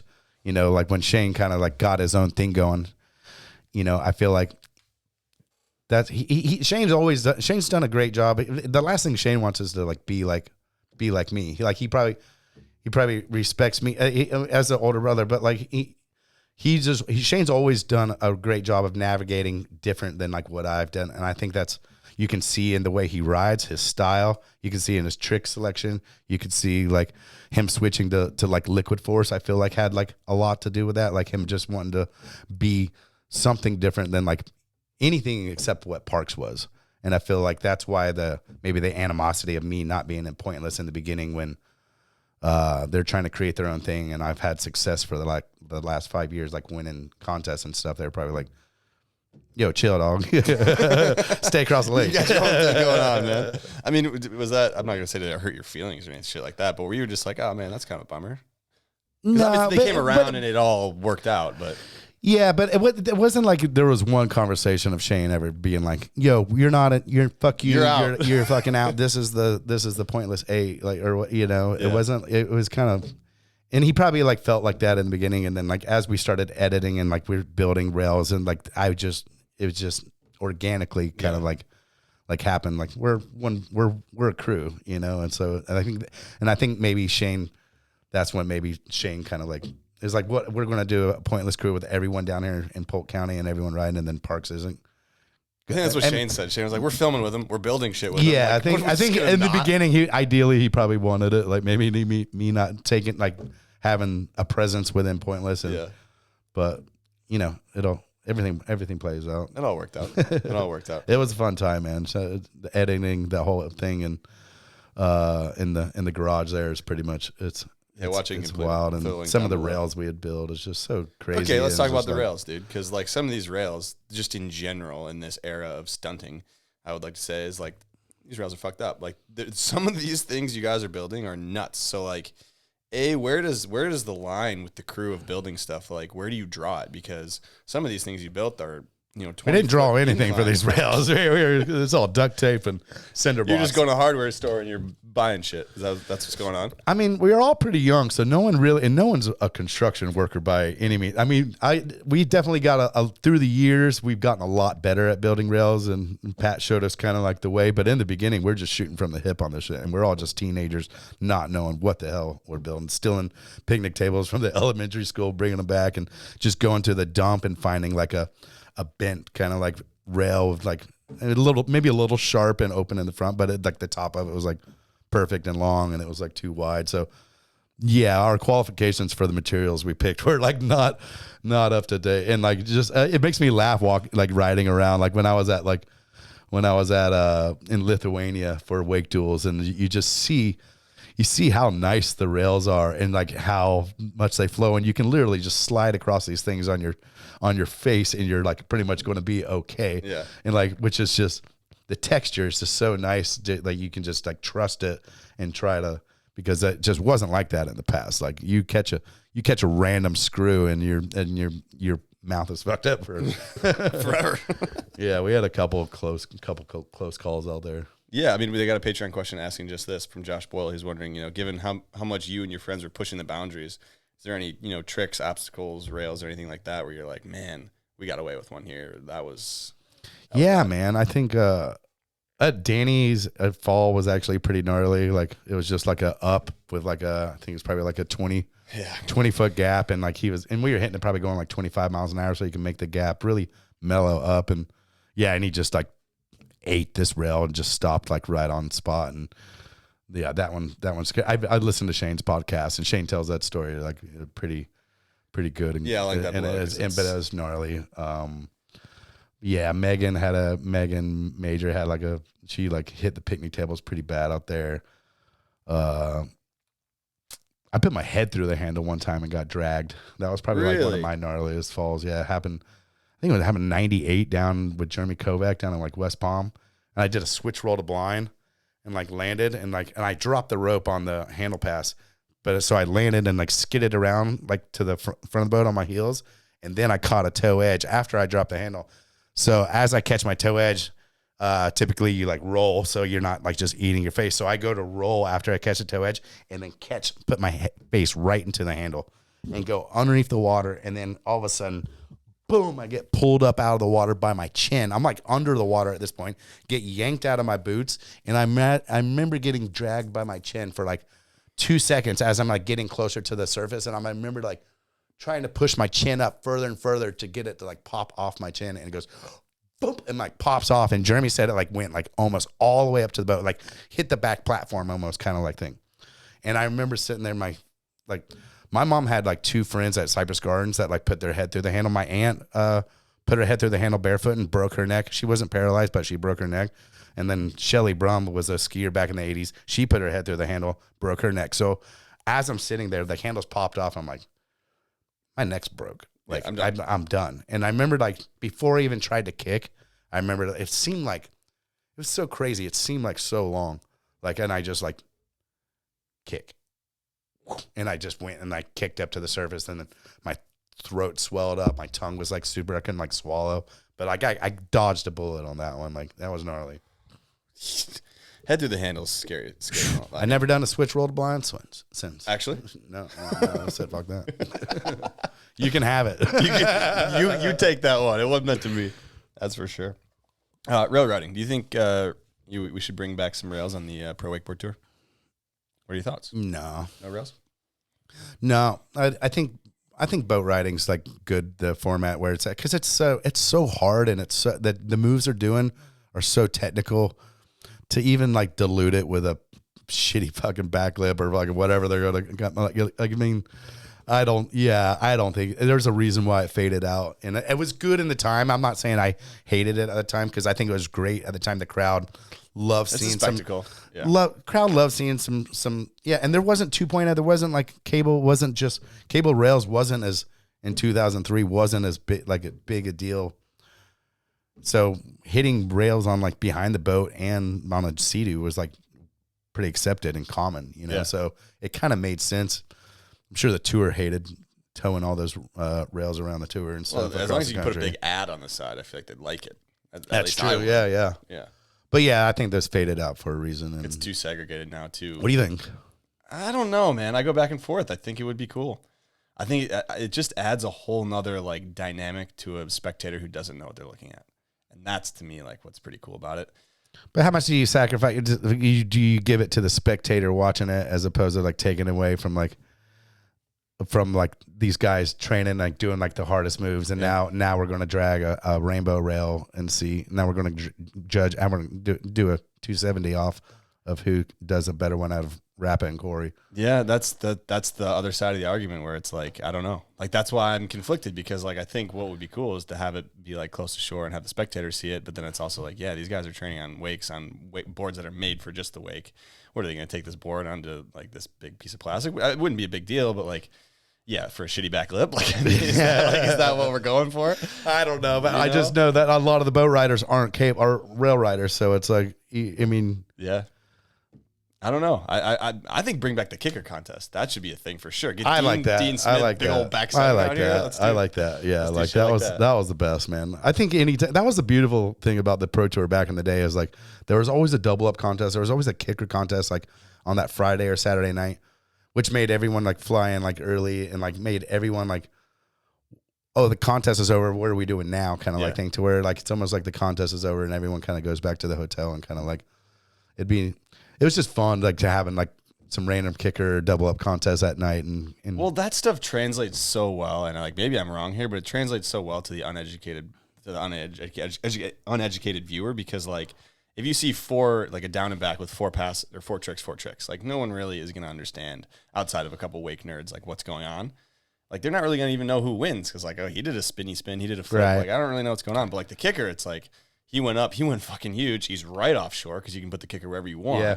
He whips out, does And the seven. kicker's easy to bring too. It's a one I feel kicker, like I feel like you could sneak that into the trailer to where and maybe the kicker's not in the run. Maybe it's just a whole separate thing. Yeah, but I think to give the crowd a bunch of different variations of wakeboarding is kind of the best way to kind of do it. Obviously, can sit here and solve all the problems. Of the It's boat. either that or the jet ski dudes on that stand up and I'll take the kicker contest. I'll take the kicker every day of the week. Oh man. Okay. Have you done that? You'd be great at it. I've never tried. I'm just it. joking. I feel like that's an insult. I feel like I just got insulted here. Let's talk. I got another Patreon question from Jonathan Sharp. So you filmed an episode of MTV Cribs, correct? Yeah. And he's wondering if they were not interested in the Mastercraft on that show. Do you remember that? I don't really know what he's referring to. Like, did you have a Mastercraft there and like they didn't show it or something? I think we had it in the driveway. Okay. And then but Should've who put knows cool. what they cut or use on that. And so I think you know what it was is I think that the last shot of the clip was me driving Shane away from shore.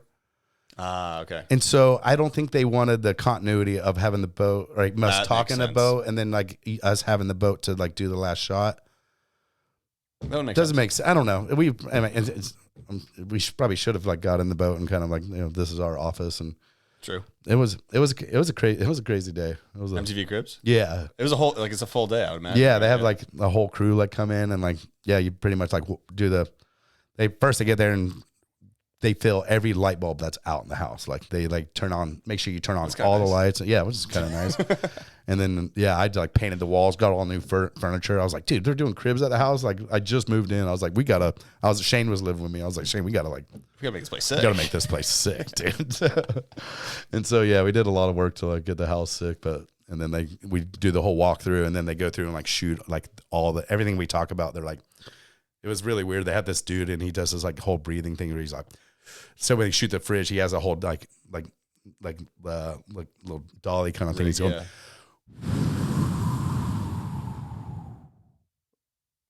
why does he do that? Just to have the shot smooth. To it's like he's like a sniper. Yeah, so he's like going through it, like everything we talked about. He's just like breathing super heavy, like through the house. I thought it was.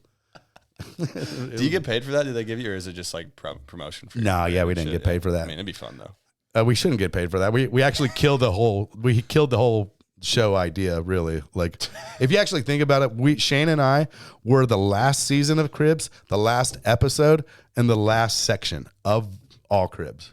That's called the ender. That's called like. I'm sure the producers are like, yo, we cannot do any more of this shit. This is like F-list celebrity.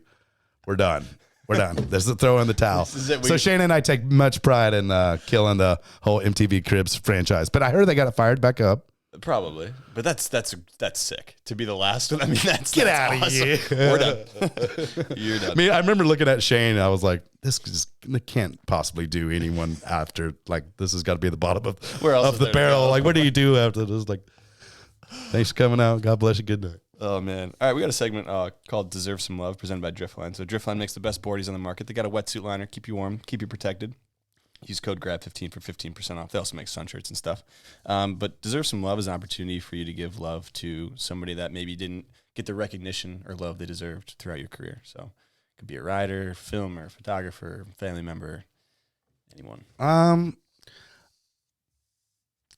give it up. I mean, mom and dad, man. Like, it sounds cliche and obviously, but like, there's nothing in Shane and I's life that like wouldn't have happened without the sacrifices that my mom and dad like gave up to give us the lives and have the ski school and have the people be able to live on a lake, to have the boats, to have the drivers that want to drive us and just paid for the lessons and just everything about it, man. They gave us the dream, gave us the blood, and it wouldn't have happened without them. So. Yeah, and I wanted to ask about your dad because obviously he has since passed. But what has his impact been on your life? You talked about your mom, obviously, and seemed like a badass power couple of you outside looking in, right? Yeah. So, yeah, he was just still the room, man. Like he was just, I don't know, he's just such the life of the party, man, and just his charisma was just contagious, man, and like is the best storyteller like of all time. So. Yeah, dude. Like to not hear his stories anymore is like it's crazy. But like I don't know. My mom like ran the ski school, and my dad like had a window tinting business and and a car wash. So he like worked really hard to like have the funds to like help support the ski school and kind of like keep my mom's dream of the ski school and kind of like, and this is all after, he didn't really like ski or like kind of barefoot anymore and stuff. Because he was a badass skier. He was a badass skier. Right? He won the barefoot Banana George's barefoot endurance contest when he was probably like 50 years old or so. So he's a beast, dude. Yeah. But yeah, I learned a lot from him. He actually went through an injury kind of like way different than mine, but he was the first man to ever barefoot on his hands. He was on the Johnny Carson show. I knew he was on the Carson. I didn't know he was the first one to do it. Yeah, so that's why he was like on the Johnny Carson came to Cypress Gardens and they did all the special and he goes, here's Pete Bonifay skiing on his hands. And so my dad was like the first one at the time to kind of like Dick Pope Sr. went to all the skiers. He's like, hey, Johnny Carson's coming to the Cypress Gardens. Everyone get something ready that's never been done, something crazy to show Johnny Carson. So like that was like my dad's like thing. So he was like barefoot on his hands. And then so when that aired that night, he was like at a bar all partying and stuff. Then he ended up getting in a motorcycle crash and then like ended up like breaking his leg, like almost dying and stuff. And after that, he wasn't able to like really ski or barefoot like too much anymore. So I was able to like, and he really switched to like hang gliding and doing like more of that kind of like stuff. So like I kind of like took, when I crossed the same kind of bridge in my career of like not being able to like wakeboard the way that I want to, I was able to like kind of a step back. What do I know kind of thing and like kind of like go back to like barefooting or kite flying or kind of like redevelop yourself and kind of like roll with the punches a little bit, change the sail to the wind. That is cool. So yeah, so I kind of got that. There, yeah. So he kind of went through the same thing and had a big kite flying career and kind of stuff after that. He would fly in the opening ball to the Phillies baseball games. So he would build a deck. The Phillies? In the Philadelphia Phillies, like opening game, he would build this upper deck and he would build his kite and he would like go in and fly. He would bring the opening ball, give it to the umpire, and then they would like do the first pitch kind of thing. Sick, dude. He would eat shit all the time in practice too, like really bad crashes. Like landing? And then like landing and then stomp it in the game. Pressure makes diamonds. Yeah, right. Pressure makes diamonds. Peter P. Oh man. Okay, so let's talk some tricks. So you've invented a few tricks. What's the most meaningful trick, I guess, that you were the first to land, or what's one that sticks out? You're like, man, that was a big moment.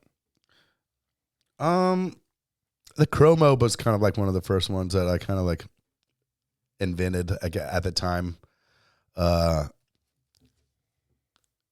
Yeah, that one was pretty cool. And what's really cool is like to see.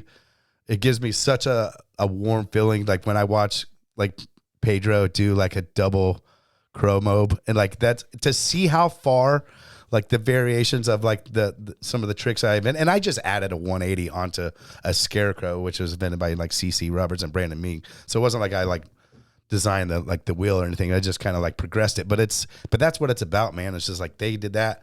There's always someone else that's going to come and then just watch like Don Pedro and like see what he's doing on that shit. It's like, it gives me goosebumps to see how far some of these variations of like, of tricks that like double mobs. And it just like, it's crazy to see a trick that you kind of invented and watch it just grow into like, and done by the best wakeboarders in something that I would have never guessed was fucking possible. Yeah, double mob. Like, yeah, Pedro's insane. Yeah. Vulcan was a big one. Espen DeFakey. Blind Judge was up there too. I mean, that Blind was pretty Judge, cool. yeah. Cool one. 313. Murray gets credit for that one a lot. You got it first though? Yeah. Can you prove it? Murray was driving, so he Murray gets credit for it. No, but Murray started doing a lot of 313, so Murray got like credit. I used to always give him credit. Like, give him shit. Okay. He gets credit for the 313, but you did Whirly 5, Whirly 7. I don't really. Does anybody else do Whirly 7? Has anyone done Whirly 7? I don't think I've seen it. I haven't seen a Whirly 7. You ever thought about Whirly 9? Was Whirly 9 ever? No. I was like barely. I was squeaking around Whirly 7 at that time, and I had some faults. You looked like you were about 2 inches from Bro, I didn't. That 2 inches, it happened like a couple of times. Yeah, and that's such a gnarly one because you're just like you're off the wake throwing it hard, and you're pretty much just like have your hands behind your back, and you're just like waiting to catch the gnarliest toe edge, and you have no idea if it's going to come or not. And I had a couple like gnarly like toe edges on that one, and that's why I didn't. After I made like 2 of those, I was like, got it on film. We're good. Yeah, we got on film. Yeah, we're good. We are good. I was curious on the Whirly 9 because that's Yeah, no. Me and Ryan Sebring landed a Rap KGB on the same day. What? Who did it first though? We don't. I don't know what time. I think it was like after one of the Pro Tour stops or something in Orlando. We both like went back and like I landed this trick. He goes, I landed this trick, and we were explaining it. We're like, it's the same. We did it. the same thing. Let's talk Jackass. So I was looking up your Wikipedia, and your Wikipedia says you were involved in Jackass in the first one as a construction crew member or whatever. Is that right or is that wrong? Yeah, but I don't know if they ever. I don't think it got used at all. Like when they filmed the first Jackass, they didn't really know exactly like how it was going to like play, how it was really going to go. So like I think that's when we filmed the actual like the John Dryling kind of like when he revisited the projects gap. Yeah. That's that gap. The original one is what we built for Jackass, and so we were supposed to like do some wakeboarding kind of like stuff for that. And they ended up not using like any like wakeboard stuff, but like we didn't really know.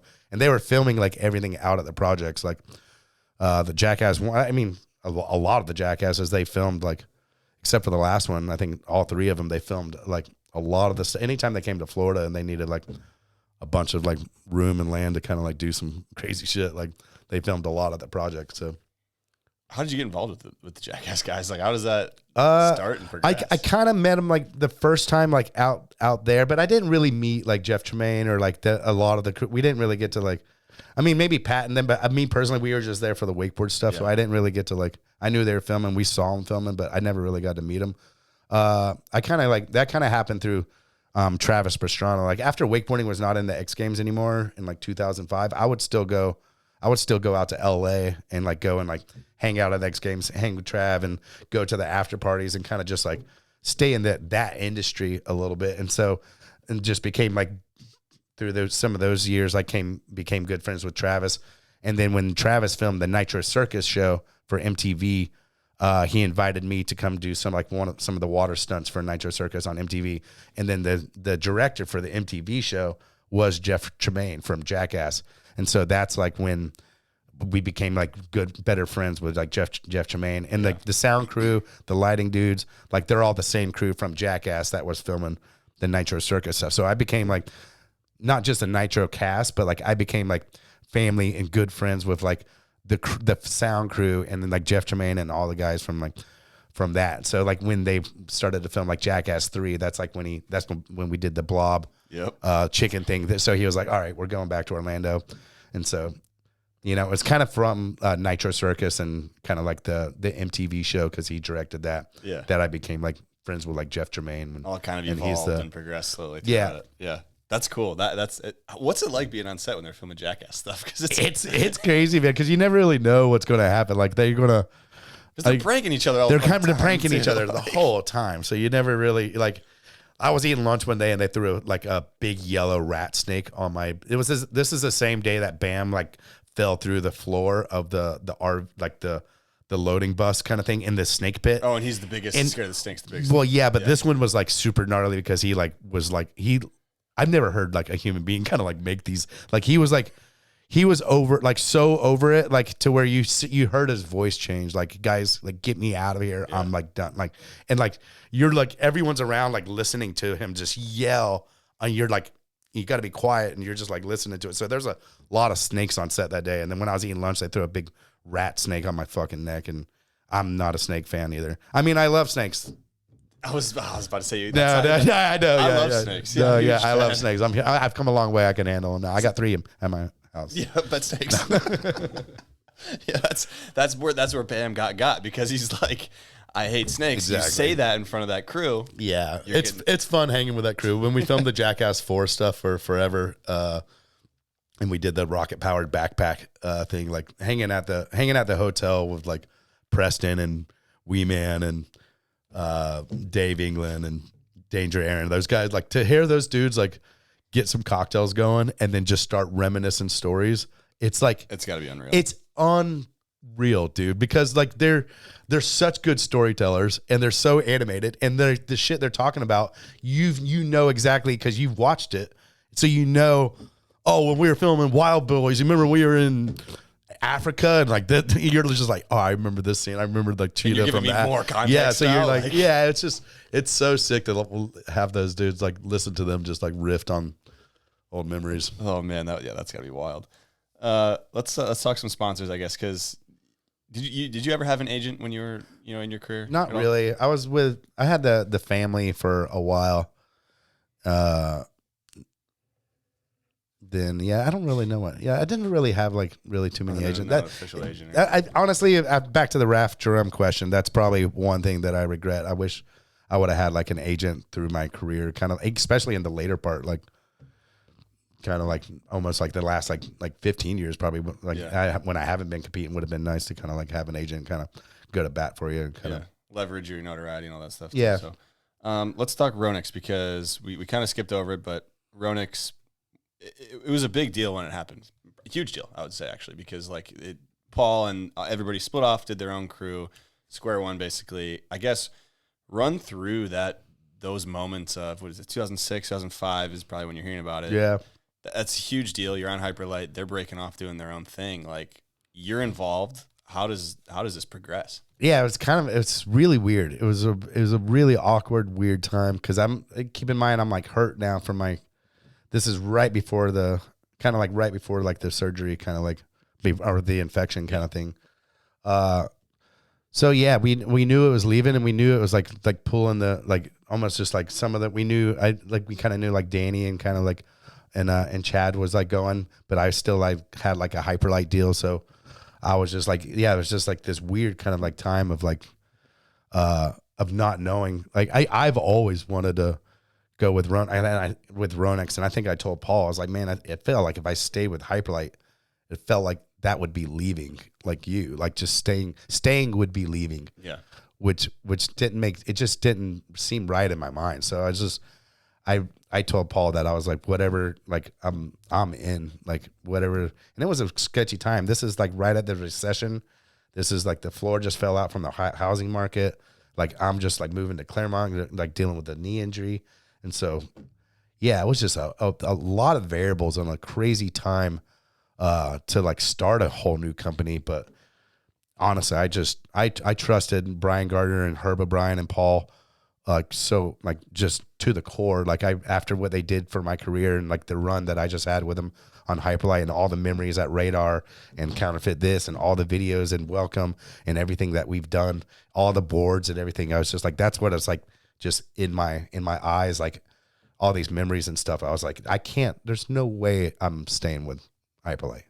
Yeah. Like, and yeah, thankfully it all worked out for the best. And, Paul, everyone took a chance back then. Everyone take big pay cuts and stuff, and starting from zero and out and starting growing it from the ground up for the right reasons again, and not being, having any other motives to like do anything except for, what we want to build and what we want to like contribute to wakeboard. Yeah. So you're part owner, right, of Ronix? Yeah. So like, how does that happen? I guess you don't need to get into the numbers of it, but like, is the conversations of like, yeah, you're going to be part owner, that's going to be split up like this, it's going to be a rider run brand. Like, how does that all? Yeah, kind of. Yeah. As a rider, we'd get like a percentage like of the company. I think it was like me, Chad, Danny, and Emily Copeland were like the riders, and then there was a handful of like other people that like kind of like engineers and stuff and stuff that we like kind of like had to pay. But yeah, it was a really small umbrella kind of like, and I think like maybe like the original like people like with the company kind of got like some percentages in it and stuff. And but yeah, it was. I mean, for it to all take place in the barn up at Radar, like after you're making so much product in China and like you have this huge thing, and to just scale back, to right back from ground zero, from square one, starting at square one. So it's like, it might be a stupid question. Is that where the name came from? It's kind of, I think that's the back meaning to it. What about Ronix? Where did Ronix come from? I've heard a couple of different. You gotta wait for Chad. Ask somebody else's question. Okay. Chad or Paul on that one. Okay. All right. Fair enough. I like that. You've been with RedBull for a long time too. I think you said 20 some years for all these sponsors, pretty much, which is cool. But what sponsor would you say has allowed you to push the sport of wakeboarding the most? I guess I kind of teed it up with RedBull because that would be my opinion, but it could be Mastercraft, could be Ronix. I mean, they all did in their. Yes, definitely Red Bull. I think but at the same time, like for what Mastercraft, like creating like the first ever wakeboard boat. Like this is before there was no wakeboard boats made, and like they were the first one to kind of like with the X-Star with like and what they contributed to the tour and X Games and just them progressing boats and like having my back for years, like and giving me the wake and the boat to. Mastercraft had a lot to do, and then obviously Paul and Brian. But yeah, I think Red Bull is probably the one who gave me the freedom and the resources to kind of like make my weird kind of like dreams and stuff kind of like and have them play out in real time. So I'm curious. You've done a lot of projects with Red Bull, and I'm sure you've been involved in more that your face wasn't in. But like, what's the process of? I've got an idea. It might be a crazy idea. We're going behind a Formula One car, right? So like maybe that's not super crazy, but like, well, no, yeah, how's yeah. it start? This is kind of like some athletes do this like better than others because I've heard some really good ideas pitched by athletes and they just pitch them wrong, and the Red Bull can't wrap their head around the magnitude of what they're trying to like get across. So I think like educating them and spoon feeding them like the best visuals that you can. Like so for F1, I knew Red Bull loves F1. Like that's their bread and butter. Like that, and that's how the company was kind of started. Win everything with their F1 team too. But that's nowadays. But like even in the beginning, like Dietrich Matz was like he bled like F1. So Red Bull has a passion for Red Bull, like Red Bull has a passion for F1 like no other. Yeah. And when I heard that F1 has a 10-year deal in Miami of doing the F1 race down there, so I knew Red Bull was going to be like F1's coming to Miami.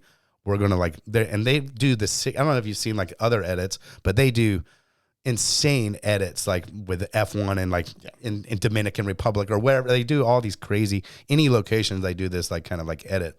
So I knew that they were going to like do a really sick edit for like Miami. And then that's how I was like, hey, if they're doing an edit in Miami, I want to barefoot behind like the F1 car, like in the swamps down there. And they're like, and so I pitched that. They're like, yeah, we love it. And so after that, I found a shot of a F1 car ripping around on a beach, and I just used super tight, fast shots. Wow, wow, wow, wow, wow. And a shot of me barefooting past the camera, me barefooting away next to a beach. And so you watch this edit, and it's like almost like you just watched me barefoot behind the car itself, and it was just a mock-up edit of a teaser that like so you made your own edit of. Well, I just took cars online, grabbed it, and took shots of me barefoot and kind of spliced it together, storyboarded it. But you could actually listen to it and watch it and be like, "Oh, we're in." Yeah. Like, and then they go, "Well, can you do it now?" Because I wasn't really doing it behind the car, and so I called this the F-150 test. And we took Bob's F-150, and we went out. Me and Bear and Bob went out to the Blue Lake, and we hooked up a 150-foot rope to Bob's F1, and I go pin it, and fucking Bear took a video of me barefoot behind the F1. I'm just, and then I go, that's a proof of concept. So a lot of times you'll come up with this idea. You got to prove to them that you can do it before they get the cameras and they clear the location and get all this kind of like extra kind of money pushed into it. So I did that. And then me and Barrett, and then they go, okay, now where are you going to do it? So I had the idea, we had the proof of concept, and now we got to find like the location of where you can do it, which is, and this one was like the hardest kind of like thing to do is like finding a spot that didn't have guardrails that was right next to the road. That was like, we wanted dust. We wanted a gravel road. We wanted it's gonna be long. We wanted the atmosphere of the car, like ripping kind of like rocks and kind of like shit. So, and that's why we went down to the Seminole Indian Reservation down there, because as soon as you get down to there, they don't have the same code that they have to follow to the roads. So anywhere in Florida, if there's water next to the road, there's a guardrail. So, but as soon as you get to the reservation, there's like there's all these canals, no rules. So yeah, there's like all these cool canals with just like with grass embankments, and so we found the thing, and then off we go. Nothing went wrong, I would assume there, but like any close calls with that, because that's pretty gnarly. How fast did you go? The fastest I went was like 70 miles an hour. On average, I was probably going like 55 or so, 50, 60. The gator was pretty fucking sketchy. Like that was probably one of the sketchiest things. The weird thing is like when we scouted the location, me and Bear, the grass was like this tall. And then we filmed it 3 months later and the grass was this tall. And we're hooking up to the car that's probably only about as tall as my beer off the ground. Yeah. So now my rope's going to be going through the weeds and weed whacking. So now that was one of the hardest points. It's pulling on me. And the thicker it is, the more it pulls you in. The lighter it is, the more you can like tighten up the rope. So I'm like pulling harder and harder across to trying to stay clear of the weeds and stay away from shore as the car's going faster and faster and faster and faster. And then barefooting at like 40, 50 miles an hour, the water's soft enough to where you can dig your heel in and push out. But as I start going like 60, 65, the water's so hard to where you're just like, you start slipping in. No matter how hard, I could be on 1 foot and I'm still like, it's like my hand on this table. You just start like slipping into the shore and you got to I let go one time where I like caught a toe off of 1 foot from like the rope grab in the grass and it kind of like rolled me into the like shore and like ended up in like 6 inches of water. But it was all sand right there. I got lucky. There were some rocks around, but the gator was the craziest thing. I'm a Florida boy and that thing, but I was uncomfortable with that thing. How big was she? It was 11 and a half feet, dude. That's a big one. It was like 500 pounds or something. Big gator, dude. And they just caught it like 10. Everyone always asks me, they're like, is that a tame gator? It's a tame gator. It's a trained gator. I go, there's no training a gator. Like when your hand's in a gator's mouth, trained or not, it's going to roll and that thing's coming off. So, and I go, they just caught this gator 10 days before the shoot. So it wasn't a trained gator or anything. And there's a whole gator handler team. One of the girls in the gator handler team has a neck brace on. And then she also has like a wrist guard on her hand. I was like, yeah, can we talk about why Deborah has a neck brace? She's got experience. I see that, but maybe. Yeah, it was crazy. So they had the car. Like the gator's supposed to get out of the way as the car gets there, and so now is the moment to where I'm like supposed to like shoo this gator out of the way, and they have a towel over the gator's head. It's laying there, and like the tail's cocked up, and the guy goes, "Yeah, you can follow the diameter of the gator tail and see where, or the radius of the gator tail and see where it's going to go." And I was like, "So it's going to hit me right here, pretty much, like where it's cocked." He goes, "Yeah, pretty much." And so and the director's all in action. So I have this stick and I'm like poking this gator like on the back leg, trying to get him to like get him out of the way. And the director's he's all, "Kid, lose the stick. It looks like you're beating the gator, or like it looks aggressive towards the gator." So I'm like, all right. So I throw the stick away and I'm like, well, now what? Now like I was poking the gator with a stick and he wasn't moving at all. And so now I go down and I try to like touch the gator's leg and I like lean down and I like look at the gator handler and he goes, "You're all good." And that's what I thought he said. He actually said, "That's on you," which is two totally different things. And so I lean in, I hear, "You're all good." And I was like, okay, good. So, and I lean in and dude, I'm talking about the softest you can touch a piece of skin. I touch his like leg like that. And soon as I touch his leg, tail, whoom, comes flying around, hits me in the wrist. Mouth comes like flying right at me. And he was like, "If this gator comes after you, take the car and get the car tire in between you and the gator." I'm like, so I just like levitate to get away. And I'm like, "Go on, get out of here." And he goes, "Cut." And I go, we're good on this one, right? Like that's as good as a clip's gonna get right there. Oh man, we're not doing that. "You're all good." I watched it back on my phone. I was like, he didn't say "you're all good." He goes, "That's on you." It's a huge difference. I would have never went back in. If he goes, "That's on you," I'm backing up. I'm like, "Give me that stick back." Yeah, give me that stick back. Oh, love it. I mean, speaking of RedBull, so like obviously you're not in your riding career anymore, so you're not competing, you're not doing any of that, but you're still creating content with RedBull. So how does that, I guess, relationship change over the years from, I'm an athlete, I'm a rider, and now you're into a different part of it? Like, how does that relationship evolve with RedBull and you're continuing to create these things with them? I think maybe in the beginning I was like, they love competitors, like they love podiums and stuff. So in the beginning I was getting a lot of podiums and stuff, but they were also encouraging me to come up with like, athlete projects, athlete ideas, or like concepts for icebergs or Wakelabs or like, depth charge or caves or like something, that I didn't really come up with that one, but like they encourage you to come up with like the next like weirdest thing. Yeah. I don't know. They just really, I don't think they were like really dependent on me to like win contests. And thankfully that's the best part about RedBull is like, they just give you the resources and the freedom to like do anything. I mean, you're always asking about money. I can guarantee you that most people that rode for Monster or Rockstar probably got paid more than people who rode for RedBull. But they didn't have any of the backing. They didn't have any of the support. And we got to do so much cool, crazy shit from having just the resources that Red Bull supplied me to go slide icebergs or Tahiti or whatever it may be.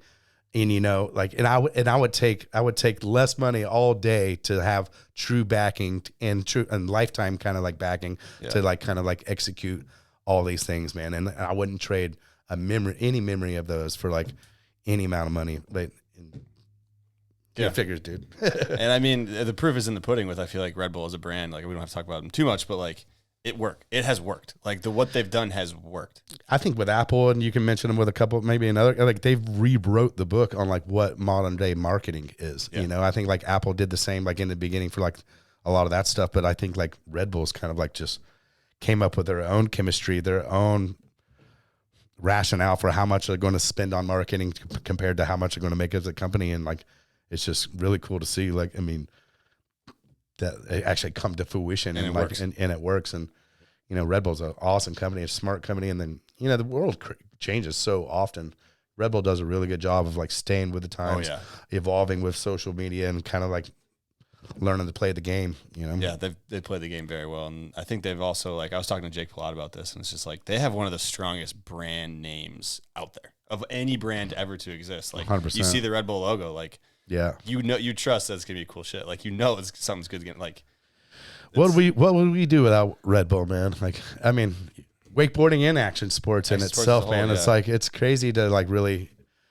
I was listening to the podcast with like you, Jake, and Gunner like a couple days ago, and it's like y'all talk about so many. You started to go through the Mount Rushmore of wakeboard contests, and it's like, man, you almost forget about some of the contests that like Red Bull's done, and like, just it's you know, it's special, man. It really truly is special. We're very lucky that you know the public and Red Bull loves wakeboarding and water sports like and so much, man, because like you know we've the craziest, coolest shit that we've got to do, and like a lot of the wakeboarders' careers are like from some cool Red Bull stuff. Sparks from Red Bull, and I mean it's still going on too. Like it's cool. They're still doing Double or Nothing, Wake the City. We have events over in Europe that are Red Bull. Like it's awesome. Let's talk currently a little bit because I'm curious on how often you ride because we mentioned Double or Nothing and you sent 4 double ups. You almost stomped a double.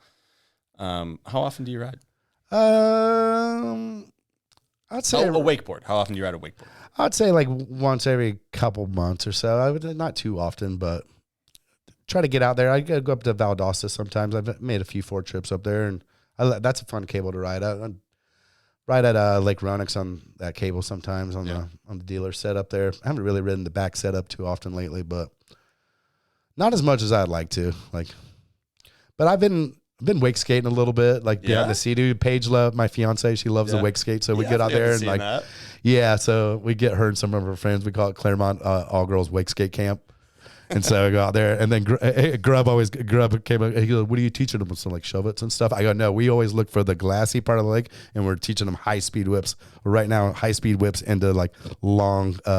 Sinking 360s is the move we're working on right now. So there you go. So they're all I got them dialed on some high speed whips out there, and can't beat a high speed whip. Yeah, kick it sideways. I'm teaching them the in betweens, man. There you go. The in betweens. So you mentioned Claremont. You moved there. He's kind of around your knee injury, right? So like, I guess why was the move to Claremont? And for people who aren't familiar, Claremont is what? 45 minutes to an hour? It's like 30 minutes from Orlando. From downtown. 35, 40 minutes from downtown. So I guess it's a little bit removed. You're a little bit removed. And then it's a chain of lakes out there too. So there's 11 lakes that all connect with each other. And there's bars and restaurants and kind of just like, and so many people like live out there. And I grew up on a chain like this that was like similar. Like I grew up on the Winter Haven chain. And you were just able to go from lake to lake and like have these like little restaurants and places like, so it makes Claremont felt a lot like where I grew up in Polk County and Winter Haven and Lake Alfred. And then Danny just moved out here. Danny and Rusty just bought a house out there, and I lived across the street from Danny. So Danny just like pretty much left and then moved out to Claremont. And so I kind of like wanted to like cruise out there. And I kind of like, I liked how you could get like a bigger house on the lake, but it wasn't like Orlando kind of prices. It was a little bit cheaper than like kind of like Orlando because it's like a little bit more removed. And but I absolutely love it out there. It's really cool. There's so much like wakeboarding history out there from wakeboard camp from PJ Marks, and Aaron Reed was out there, Benny Greenwood, and then Bob Sitchell, and his dad ran the wakeboard camp out there. And so there's a lot of history and it's cool to be out there. Yeah, a little bit removed too, which is, it's nice, not a bad. And really 30 minutes isn't bad. It's like when I lived in Hiawassee, it was like 20 minutes to the airport from like Danny's house in Orlando, and it was only like 35 minutes from Claremont. And it was like geographically it was a lot further away, but just the way the Turnpike and 528 is, and Orlando's it's pretty spread out, but we got some great toll roads. We pay for it, but you can get there fast. That's true. You do pay for it, but you get there fast. Let's talk setup. So, I mean, when you do ride, what's the setup looking like? What are we dealing with here? Because you still got a pro model, right? Yep, this is my Parks Pro model from Ronix. This is a 145 right here. We just changed the shape a couple years ago. I've always ridden like super aggressive boards, but as I'm getting older, I would like a board that's just like works in the favor of me, and since like more surface area, continuous rocker, really fast kind of like riding board, and that's why we went with the speed wall on the side and the T-box technology on the bottom and stuff, and really just trying to keep the board ride as high and as fast on the water as possible to kind of like make it easier on your arms and stuff. And the way the wakes have changed so much in the last 10 years to Since where 2013, I would say with the GF. Yeah, At that point, I think you're right. massive. 100%. And just the physics of like what a board, what you needed. I think like that's why we wanted 3-stage rocker boards back in the day, because the wakes were like smaller. So we wanted something to come in and like pop against it. And that's why I even went to like camber and stuff, because I wanted to try to magnify that pop like even more. But then right as we went to camber, the wakes like got like twice as big. So you don't really need that bounce off the wake. You want a board to come in fast to the bottom, and you want it to release fast and clean off the top, because the trajectory, you're actually traveling. Like the bigger these wakes get, it's really hard for me me riding boat nowadays, like after like growing up and just being what I'm used to, it's like, it's really hard for me to like wait on these wakes and really get off. Like I always leave the wake super early on all the big wakes and stuff nowadays. It's just the timing of it is just not engraved in my mind yet. So, but it's just nice to have a board to where you can come in with more speed, flatten off, and kind of it keeps its speed off the top, because you're going so high, and so even a wake to wake, you're covering a lot more ground. So it's like having a fast boards is what kind of easier to ride. Two things with that. One, you said it's a 145, right? So good size board. And then the T-box technology, on the bottom, it's dimples basically on the bottom of the board. Well, I mean, I looked at, I was just sitting there, and the dimples were a thing back in the day, and they phased out. Pun intended on that one. No, but they phased out back in the day, and I don't think those dimples like really served. They were saying like they broke the surface tension when you landed, but I wanted to like hydrodynamics and aerodynamics coincide so similar. Like the way a foil wing works is the same way an airplane wing works. The way props work, same way propellers work. So it's like I wanted to know why a golf ball had dimples on it and why it flew so far, and why wouldn't that translate to hydro philosophy? Yeah. And if you actually like look, there's a lot of yachts that do same textured bottom boats than do like dimpled bottom boats to reduce the surface tension. So if you could create like a layer of dirty air, so to speak, then the water should never be able to grab the board like so, like defiantly, and it should be able to slip through this layer of air, and then a golf ball will fly further because it creates a thin layer of air, and actually because of that, it has like a lower pressure rooster tail off the back. So the rooster tail is not as draggy, so it's able, pulling it back, basically. Right? It's not pulling it back. So I went with everything. I did a lot of research on that and watched a lot of and read a lot on like golf balls and like kind of that whole philosophy and put it to the test, and kind of like I think it works, and I wish more boards had it, but. Yeah, I mean, there is a brand out of Poland that makes I think it's Poland. It's called X-Wake, and they make a cable board that has it, which I haven't ridden either. I might have wondered that too. Is like having less area of your board touch the surface of the cable, like make it slippery. Would it be slippery or grippy? Or I don't really, would it make suction? I don't know. Yeah, I mean, I just think there's some. And what's the stance angle boots? What are we rocking here? Width? I'm running 12 and 12 one in. I need to go a little bit lower. I think. Oh, not lower, but like a little bit narrower. You think so? You tried directional? You should try directional. Get back at full circle. Dude, it's pretty fun. I'm down. What boots do you have? Parks boots right there. A little sun faded. Parks and Parks. Yeah. That's how it should be right there. Yeah. Maybe a little bit narrow. When I ride cable, Wesley and Quinn make me narrow it up. Dommy calls me skinny stance P. Skinny stance P. What's the rope length, speed, all that stuff? I haven't had a rope for about 20. I don't think I've ever really had a rope when I competed. You kind of need. But I would say I would ride like 72.5 feet. Back in the day or now? Now. Okay. I mean, that's fine. And then what speed would you say? Probably 20, I don't know, 22 2 or something like that. Okay. Yeah.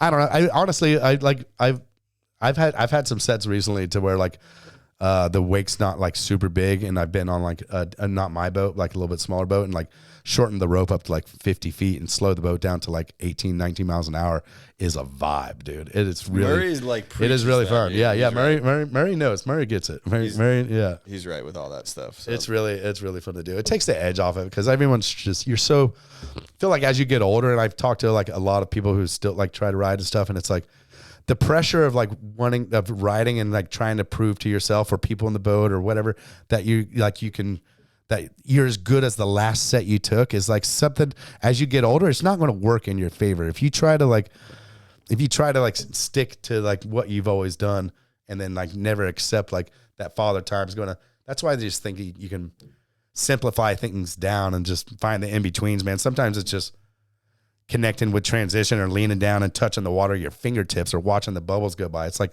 sometimes it's the little things that like matter a lot than as opposed to like just doing all the tricks and stuff, you know. So speaking of touching water, I've quoted you, not on this podcast, but separately, and I could be totally misquoting you, but when I say is like, if you start taking it too seriously, you get in your own head, just reach down and touch water. And I think, I don't know who told me that you said that, but is that like a true quote? Yeah, I've always said like sometimes touch the water with your fingertips and feel, because you take it for granted. You're riding a board and you don't really feel on the wakeboard, you don't feel the water go.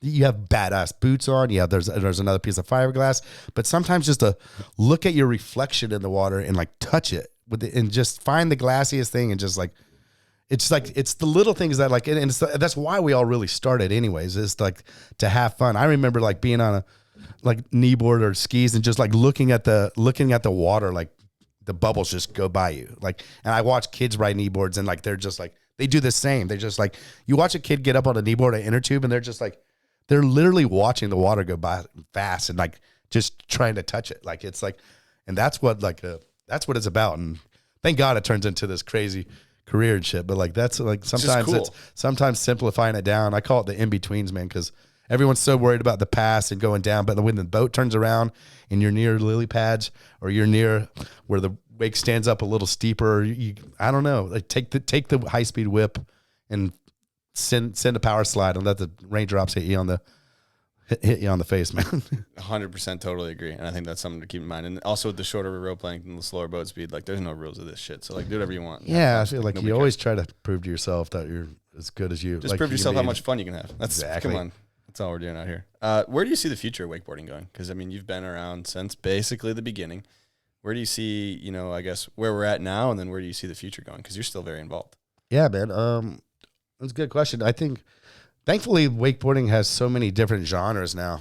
I think it's so sick how, going to a cable contest, it just blows my mind on how good the women and guys and like just the events itself and the camaraderie and how many people are on shore and just the cable vibe is like something in itself. And it's something so different from like wake and the boats are getting so big and the guys are so good behind the boat now. It's crazy to think like how far it's come and where it's going. I don't know. I think hopefully like more and more riders kind of come up with like, I think like the street jam that Muncie does is like, I think those kind of contests and like the double or nothings, the Wake the Cities. And like, I feel like, and those are like us doing them right now, but I feel like if there's more riders who can do and more people all over the world who can kind of like do some creative kind of like contests like that to kind of like push the sport. But also I think the grassroots is like really important too. I feel like, the grassroots kind of something that was when I was younger and stuff. It was like even not when I was younger, but I feel like it was like a bigger thing than it kind of like is now. And and I think that's such an important spot, like part of it is like getting the youth into it and getting the families to like trust the sport of wakeboarding, trust the community, and kind of come in and kind of like and grow it from there. And so where the future of wakeboarding is, I don't really have an exact answer. Where would you like to see? Like, what would you like to see, I guess? I mean, obviously more grassroots events, more double or nothings, all stuff like that, but like anything specific or just stuff like that? I mean, yeah, if we can get some live TV time back or just some like, maybe it's not like maybe a streaming kind of a Netflix streaming or a Prime Video kind of like, I mean, nothing's really on like, I mean, what's on really on cable nowadays that like gets seen. So it's like, I mean, if the end game is not cable, I think it would be, sick to get with the right vision of a contest to where you can like make it like Netflix appeal, like to make it look as maybe mash it, like just just something about it. Like, how can you make it? Or you do it in a warehouse with all controlled lighting, and it's I don't know where can we put it in arenas and dark out the whole thing and have a spotlight following a dude in water? Can we take a stadium and flood it and do it there? Whether you sell out the whole stadium or not, but like the future of like of the main stage, I feel like can definitely be elevated and get back to the old school X Games kind of like 100%. Anything's possible too with that stuff too. So that's cool. Will you ever stop wakeboarding? Hopefully not, man. Like, hopefully I'm always able to do a Indy backside 180 and be able to go out there. I think I'll always get out there and be able to wakeboard on some level. And obviously I'm really comfortable about how my progression is not I'm never going to be as good as I once was. But I'm content with that. And really that doesn't matter as much to me. Like we were just talking about, like, I think just getting out there and having fun and whatever it may be, whether you can be foiling or wake surfing or barefooting or belly flopping or whatever it is. Like, I just want to be around water and be around the boat. And I just want to like keep on like challenging myself in a controlled way, but and also just like keeping a smile on my face. And I'm not going to do anything that like doesn't like put a smile. And I think that's kind of why I've evolved the way I've has as an athlete and a waterman, to where I'm going to do whatever I kind of want to do to kind of like keeps enjoying me. Yeah. And keep it going. Keep it fun, man. So we got one last Patreon question before we wrap this up from Derek Davis. And he's wondering, any fun slider slam stories? The OG weight contest. Slider slam stories. At Gravity Research Center, you said? Yeah. Were you there for it? Yeah. This is so Gravity Research Center was Wes's, he's probably, that's Cross's dad. Yeah. So Cross Bearded's dad was Wes, and he had this, it's kind of like the first Area 50 like 2 or like Lake Ronix, or like it was his own piece of property, and he built like this whole like park, like a whole park out there. Yeah, a whole park. And yeah, that was an awesome one, man. That was so sick. That was at night. I remember frontside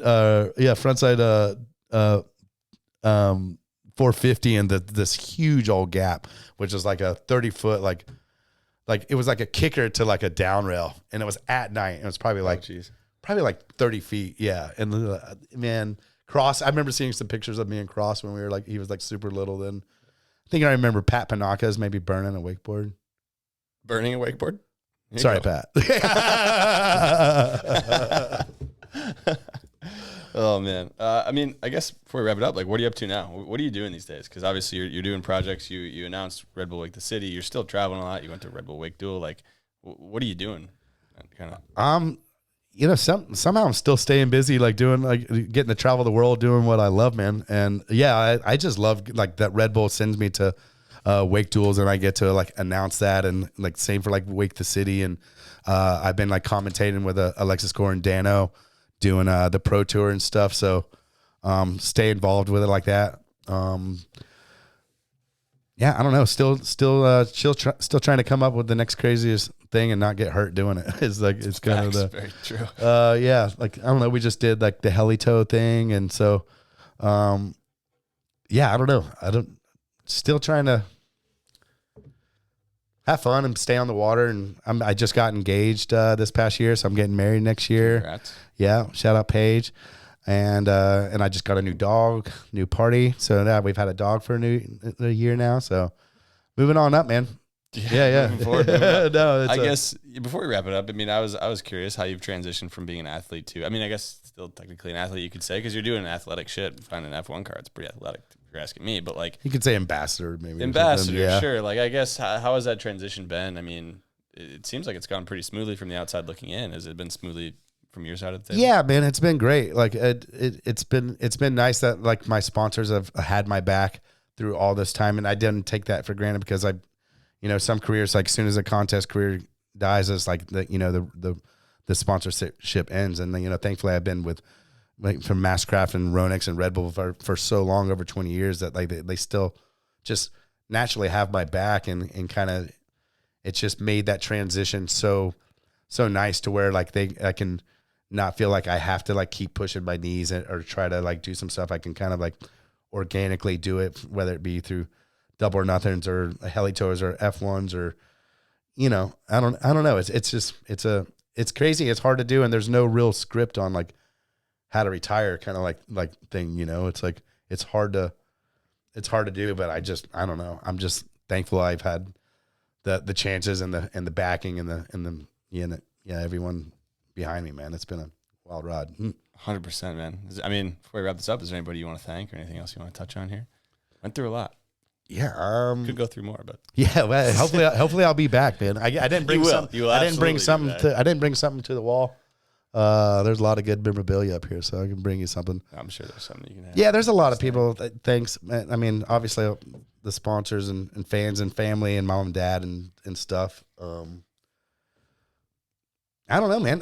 Thank you, Hunter, for doing this. I feel like wakeboarding's needed this, man. I feel like you've gotten a lot of momentum like really fast, and I think it's for the right reasons. You truly love wakeboarding as much as like the next one, and I think and it shows in your passion for this, and the sport needs it, and you're going to get a lot of damn good stories out of here about wakeboarding's history and where it's going, and sport's in good hands, man. All the riders that you've had on and.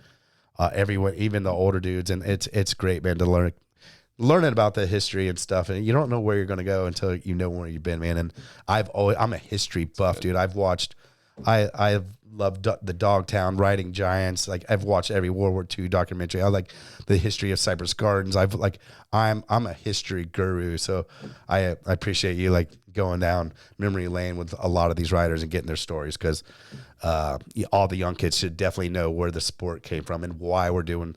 Well, I think it'll all make sense if you know why we did the things in the past. I think you'll know a lot more direction and have a lot more momentum going in the future if you kind of just like if you know the reason why. Yeah, it can only help too going forward. So I mean that means a lot. Thank you coming from PB himself. But I want to say thank you because, like you said in that Alliance quote at the beginning, we mentioned it's like.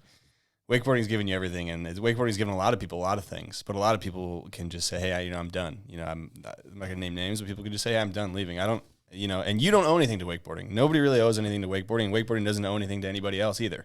But you're still here. You're still paying attention. It's fucking badass, dude. Like it's cool to have one of the sport's most iconic riders, athletes, ambassadors still involved, and like I think that's what makes wakeboarding one of the many things that makes it cool. So. Thank you. That's cool, man. That means a lot. Yeah. Thank you for saying that, man. That thank you fest right now. No, but that means a lot. 100%, dude. Solid cast, man. That was fun, dude. Yeah, that was have me back. Fun. Have me back. You're always welcome back. We'll do a shop talk. We'll get maybe some Pointless crew on. Yeah. Cheers, bud. Thanks everyone for tuning in. Make sure to like, comment, subscribe. If you guys are liking the podcast, joining the Patreon is the best way to support it. So, till next time. See you guys.